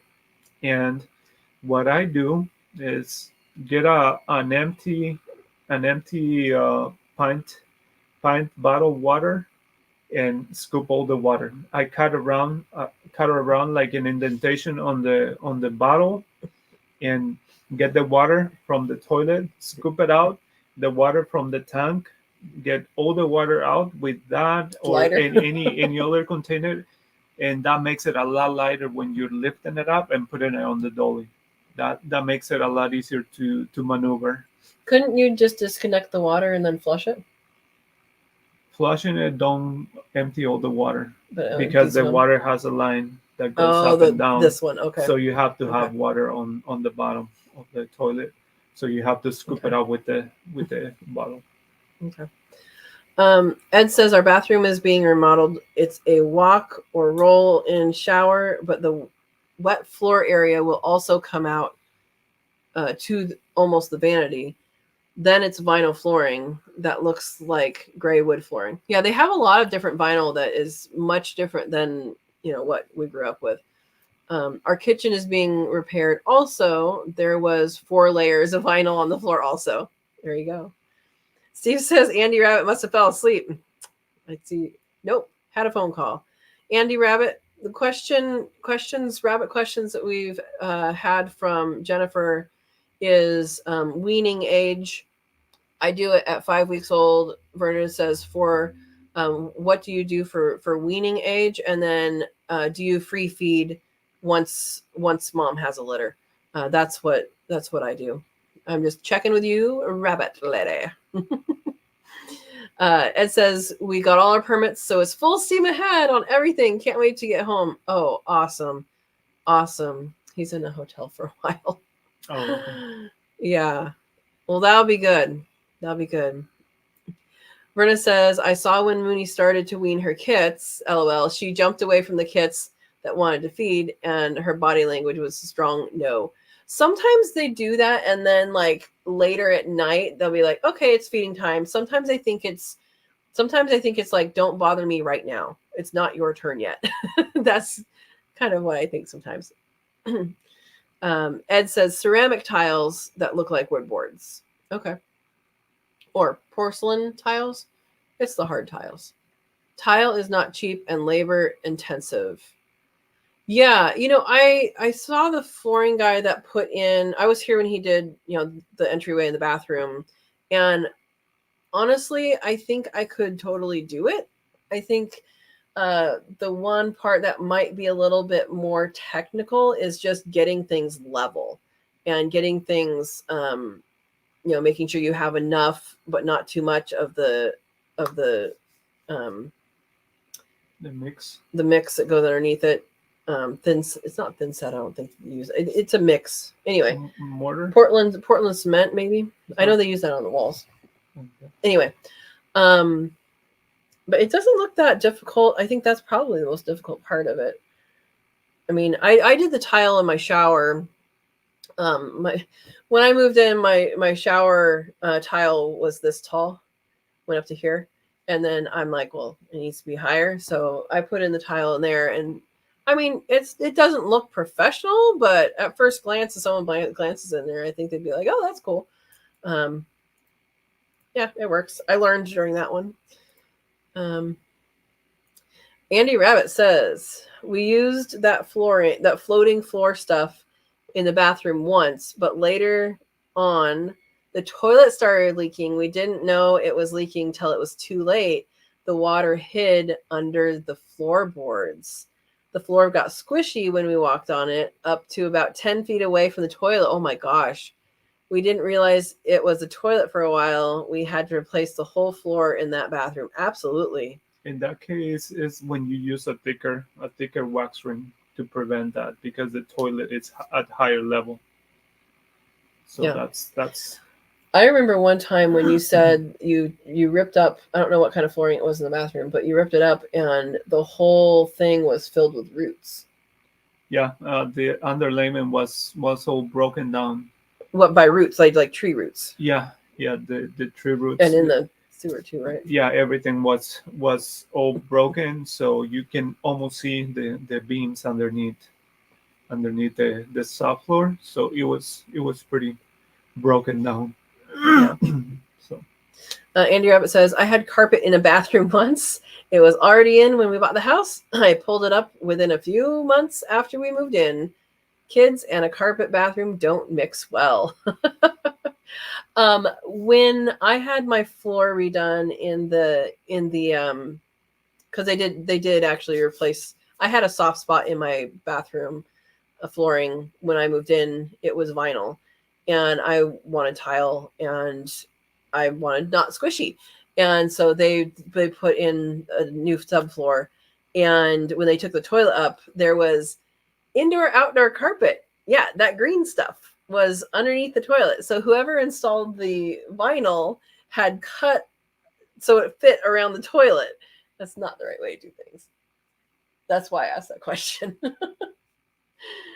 You've seen that a lot, probably, right? Or maybe not indoor outdoor carpet, but something cutting around. Yeah. Not the right way to do it. Ed says wet dry vac work well to get the water out of the tank. That would be true. Yeah, that makes sense. Yeah. All right. Andy Rabbit has an answer for Jennifer. Yes, I free feed mom and babies. They can be taken away from mom at 4 weeks, but it can go wrong for the babies. 5 to 6 weeks is better. Yeah. I forget what the condition is when they have, like, it's a bad response to not having milk. And I don't remember what it's called. It's not milk fever. That's something with cows. But I've heard of it. I hope not to ever experience it. But yeah, I do 5 weeks. I do 5 weeks because honestly, Living Traditions Homestead, I watch them and they do rabbits and that's what they do. And I figured they've been doing it for years. And so when I started rabbits, I'm like, okay, that's what I'm doing. And it's been working really well. So that's what I do. Yeah. So, all right. Any more flooring questions or questions about homesteading in general or things Manuel might know? What do you know besides flooring? Soccer? Yeah. Any other flooring wisdom? I was installing one time hardwood floor, and the hardwood floor installation on wood has to be with nails or staples, which goes an angle. So I had to go in a different directions because the living room was on this side and it had like an L shape, and the kitchen had an island, and we have to go with the wood around it. So in order to install that, the the wood planks, the hardwood floor has little grooves, and they have little pieces of wood like a quarter of an inch or little skinnier than that. And I didn't know that those existed until the tongue and groove. Yeah. Okay. Until I asked my coworker that if he know how to install the that kind of floor, because I was changing the direction because the kitchen had an island, so I had to go around it. So he told me to put a little piece of wood in between, and that will create the illusion of having the tongue and groove in a different direction, so I can start installing them the other way. And that was the way that I installed that floor, which the floor looked really good. It had like an all kind of wood shape, because even had like indentations, like it's like rotten wood, Mm-hmm. but it has the glossy look to keep it from getting more rotted, and that look really, yeah, it's a rustic wood looking like, so it looked really nice, and that's the way I install it. So that was a nice experience that I have, but that was the only time that I installed that kind of wood in that kind of situation, that I have to change the direction of the wood. Oh, I know another question. So baseboards can be funky to match in corners and weird places. How do you go about doing that? So in a corner, like 45-degree angle, versus you've had some kind of weird angles.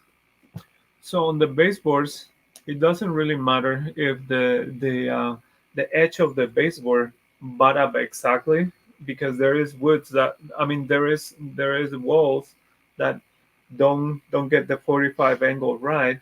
So you kind of have to either cut the wood a little bit off with the saw. You give it a little more angle or less angle depending. What kind of saw? And it's a chop saw, but the caulking on the edge is what is going to make it blend in more. So you don't have to really worry about matching like perfectly touching each corner, because you have the caulking. The caulking will go on the corner and on top, and that will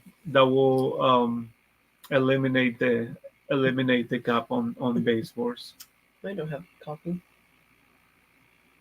It's because it's real wood. Okay. And there is caulking with the same color of the wood, so Yeah, you can use it. You can use it to cover gaps everywhere.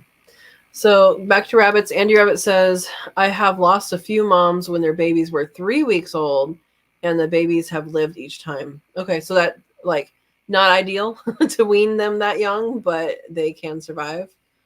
And I don't know, were you providing extra milk, or is that just, you said, okay, guys, you're eating pellets? Verna asks, Manuel, when would you use the foam style like baseboards? Is there a foam baseboard? Well, there is some baseboards that look like foam, but it's not very recommended to use that because they break really easily. If that's what you're saying, I don't know if she's talking about the the the planks that has the foam on that. But if it's baseboards that are kind of like foam, they can be used as normal baseboard, like wood baseboard or MDF. MDF is like a compressed cardboard that looks like wood baseboard, and you can use those. But the problem with that type of foam baseboard is that they can break really easy. You can put nails on it, and you kind of have to lower the pressure on the compressor so you don't go too far in with the nail when you install it on woods. But it is recommended if you're saving money on that. But other than that, it's better to use the MDF or the wood baseboards. What does MDF stand for? For the air compressor, do you have any tips on how to use one of those if someone hasn't used them yet? No, well, the air compressor. I mean, the air compressor has different pressure depending on how big is the compressor. The smaller compressors will give you like 80 to 90 pounds of pressure, which it's the maximum required for an air gun. The maximum is like The minimum? 90 to 120. No, the maximum Okay. the maximum pressure, and the lowest that you need for a nail gun, it's like 60. Like I'm not sure if I have go lower than 50, but between 60 and 90 pounds of pressure, it's enough to go on any kind of baseboards. If you have 120 pounds of pressure, it will be enough for wood baseboards, which is a little stronger, but it should be enough. Okay. MDF is medium density fiberboard, according to Steve and probably Google. Yeah, it's like on pressed cardboard. Andy Rabbit says, back to rabbits, no, not ideal. I have had it happen, I think, 3 times. The babies were already eating. One litter I did move over to another mom. Her litter was 1 week older. That was with Verna's girls' litter. Okay. Cool. Oh, so Ed had experience. And don't get MDF wet. It will swell up and start falling apart. That makes sense. If you use caulking on the top, caulking on the bottom, and then paint it, that will keep it from getting swollen with the water. It will the paint will waterproof the baseboard. Only if you keep getting it wet over and over every day, that will break the seal from the paint. But other than that, it will last a long time. The MDF, which is much cheaper than other baseboards, but it all depends on the kind of paint that you use will keep it protected from the water. Right. Waterproof it. Steve says Google is my alter ego. I believe it. You do work at a help desk, right? He does. Andy says, not her rabbits, but I moved 2 orphans with her girls. Okay. Cool. They had siblings.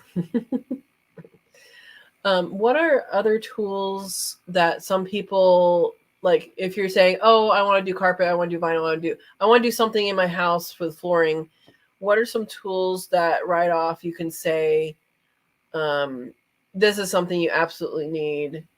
There's some stuff that you don't need, but what are some things that you think, okay, if you're doing a project, these are the tools you absolutely need for, let's say, carpet first. Like you absolutely need. You need a kicker, a stir tool. A trimmer is not really necessary if it's only one time that you're installing. You can cut. No, you cut with the blade. You cut with the blade around it, and then you can tuck it in. The power stretching is necessary if you want to have the carpet lasting more than a few years without getting any wrinkles. And you can probably ask somebody to let you borrow it. Not necessary to buy it because it's a little expensive, but it is necessary. And if you have to have seams, then you have to need an iron to seam it up. And those are the tools that are necessary. Basic tools for carpet installation. For vinyl installation, it's usually a trowel to spread the glue. The trowel, and a blade to cut it. And you can use any type of metal or metal ruler to cut the edges straight. So when you say blade, you're talking about a utility knife. A utility knife, yeah. A utility knife or a carpet knife will work for cutting vinyl because they both cut. So utility knife, it's the like the triangle shape that will cut different ways. So it's what's necessary for installing vinyl. And for LVP, it's basically the same thing. And a utility knife, a hammer, and if you need to go trimming around the doors, then you will need a oscillation tool to cut a little bit on the bottom. Those are the basic tools that you will need, including a hammer and a pry bar if you need to remove all floor or like thresholds or stuff like that. Those are things that you need. And then so I know how many blades you use. So when he said blades, it's like the little razor blade for a utility knife. If you're doing a whole house, a regular sized house, how many blades do you go through? Because you want to make sure you get enough blades. It all depends on the material. You can either use 1 or 2 or up to 10 in one house. So it all it depends on the size of the house. Yeah. I just wanted to answer so people know that they can't. Oh, just one blade. No, it's not going to do it. And Andy's asking, ain't MDF just sawdust board? Ed says yes, it is. All right. I don't know. You hate that stuff too? Eric says, whenever I go around to a friend's house, I am compelled to neaten up their vinyl collection just to set the record straight. You get the joke? Records are called binders. Oh, okay. My dad will probably like that. He has like over 2,000 records. I don't know if he still has them, but he has a lot of them. Yeah, that's awesome. Andy says, that's a knee slapper, Eric. Oh, man. Man. All right. Any other wisdom? Because we're past 8. Any other questions? And then also, you guys definitely post in the Facebook group, and so Tare Facebook group. I'm putting the link up here. Post there questions you have, things pictures you want looked at, or any of that, and we can address it there as far as flooring goes, or homesteading, other stuff too. And then if you have not joined that group, when you join, make sure you answer all the questions and accept the rules. Otherwise, we will assume you are not a real person, and we like real people. All right. Steve says, I have to have 5 retractable blade holders, as I'll lose 6 of them. Yeah. Lots of knives. Lots of knives. How many do you have? I have 2. 2? Yeah, I don't lose them. Because you have it in your hand the whole time, right? Yeah. All right. Since we talked safety, what are some safety things with flooring, and then we can call it a night? Safety? Yes, safety. You don't know? I don't know. Don't cut like this? Keep your hands out of the way of cutting? Yeah. I mean, oh, well, yeah. When you're cutting the carpet, you put your hand away where the blade is. That way you don't have to you don't cut your finger if the blade accidentally gets over the straight edge. But other than that, I think it's just staying away the sharp blade. It's basically the only safety measure that I would use. Just don't keep stuff in your pouch you don't want on your knee. Do you still keep it in your pouch? Yeah, I keep it, but I look when I'm going to kick, make sure that the ice pick don't fall on the floor or close. If it falls, you can fall a little farther where I'm kicking, and it should be okay. Okay. Yeah, those are the safety. Stay a little away from the nails, but that's kind of impossible because I have to. So you're talking about tack strip, and this is what happens when. Show them, not me. It's not. So the tack strip can eat you and your clothing. So, is it focusing? Yeah, he got eaten by tack strip.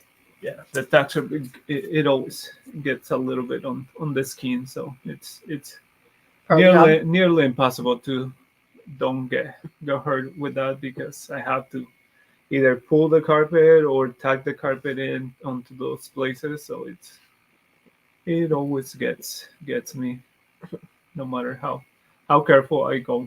Yeah. Andy Rabbit says, I just bought a pink utility knife. Maybe I won't lose that one to some guy. I have known construction workers who paint all of their tools pink to prevent theft, be it on purpose or accidental. I've never seen that. You never seen that? Yeah. And guys are very specific about their shovels on construction sites. It is kind of funny. Andy says, cut away from yourself. Verna says, get those cut resistant gloves so you are less likely to cut your fingers. That is a great idea. You don't use them, do you? I do use gloves, but not for installation. Resistant. No, not for installation. It gets on the way. In the way. Yeah. Yeah. I need a little more precision with my hands, so gloves won't let me. Okay. That's good. And Steve says, safety. Don't work with people that get mad and throw things.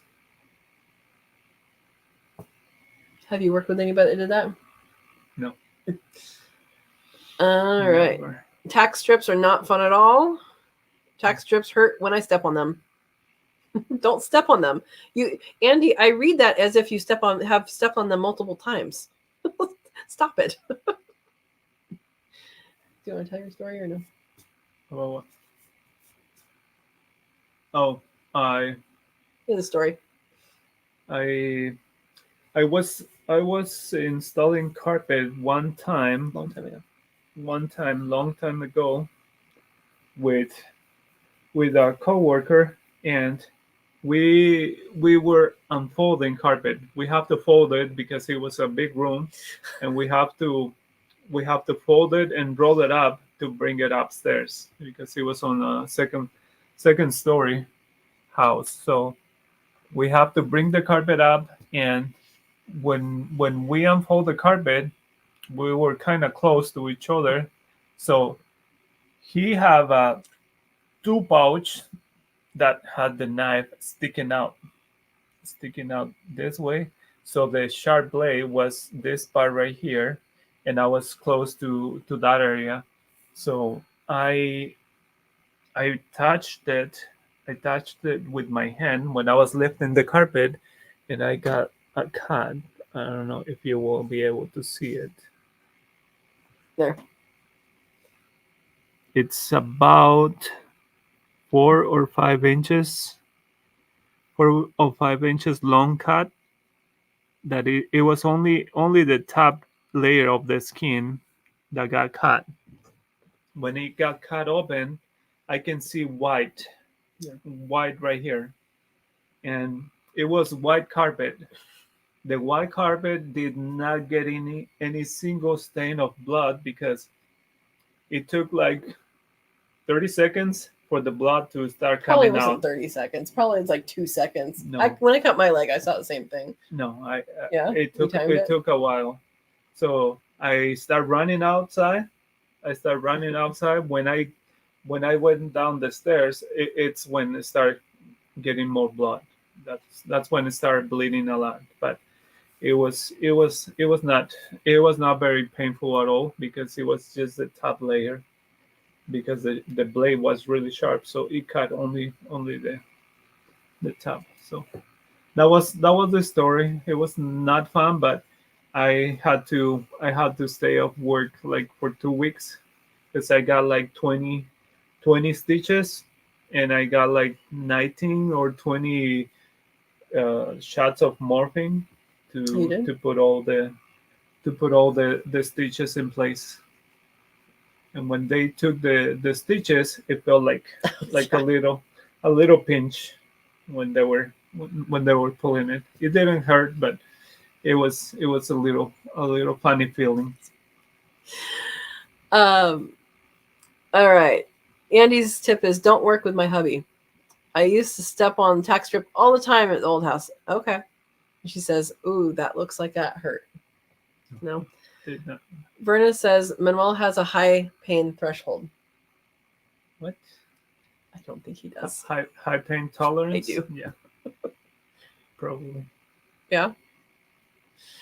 Oh boy. So if you are stepping on tack strip and it hurts, one way to fix it is to pound it with a hammer or something flat. You can pound it where you can feel the nails, and that will prevent from getting hurt. Now you tell her.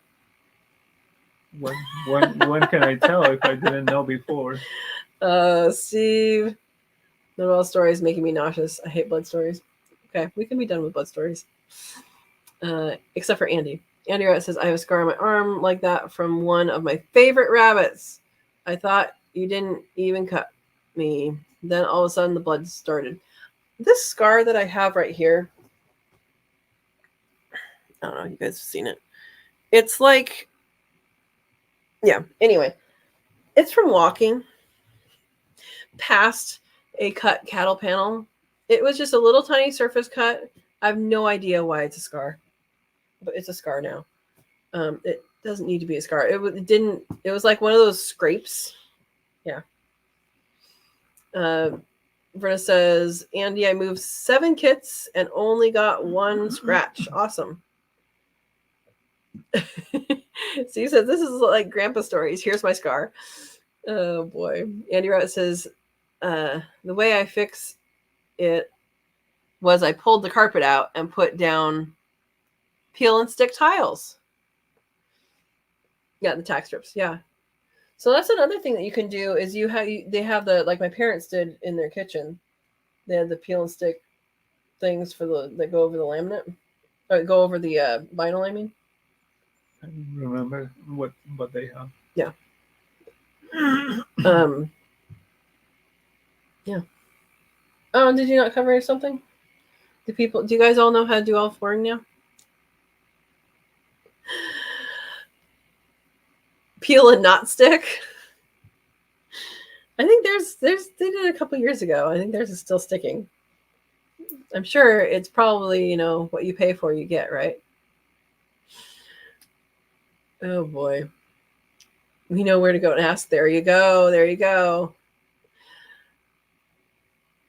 All right, guys. So if you guys come up with more questions, it might be helpful for other people to put it in the comments here, and then also be interactive in the Friends of Sow and Tare Facebook group. And I'll try and get him to answer questions. You going to answer questions? Can you say what I just said in Spanish for any listeners in Spanish? Si tienen alguna pregunta relacionada con instalaciones de piso, de las cuales hay que yo hago, pueden poner la pregunta en los comentarios y yo les puedo dar una respuesta si está en mi poder la respuesta que necesitan, porque instalo la mayoría de pisos, pero no todos. Entonces, si tienen una pregunta que tengan relacionada con instalación de piso, yo les puedo ayudar. Es todo. That's all. I feel like what you said was more than I said. No? Okay. All right. Yeah, Verna says, if not, we did learn at least who to call if we do. Steve says, ours was cheap and 4 kits. Andy Rabbit says, but I had a chipboard subfloor down, so I picked them back up and used glue. Oh, tack strips. And what did you do? You did the peel and stick. Okay. Now he has to say subscribe and hit the thumbs up in Spanish. No se olviden de suscribirse y darle clic al dedo hacia arriba. No suena igual en español. There's no word for what? Doesn't sound the same in Spanish. No, it sounds like 3 times as long. Yeah. We don't have that. We didn't come up with thumbs up, so it sounds different. What is thumbs up in Spanish? How would you say? Have a word for that. Levantar el pulgar, which is The thumb is up. Doesn't have a ring to it. Okay. Levantar el pulgar. That's the translation. But it doesn't mean anything. It sounds weird in Okay. Spanish. Okay. All right. Thank you guys for being with us. We almost went 2.5 hours. That's a lot. But hopefully you guys learned some stuff and you've exhausted your knowledge base. Your wisdom is now passed on. Yeah. All of it? All of it. All of it? He's empty now? Yeah. Got to fill it up with something else? I think so. Okay.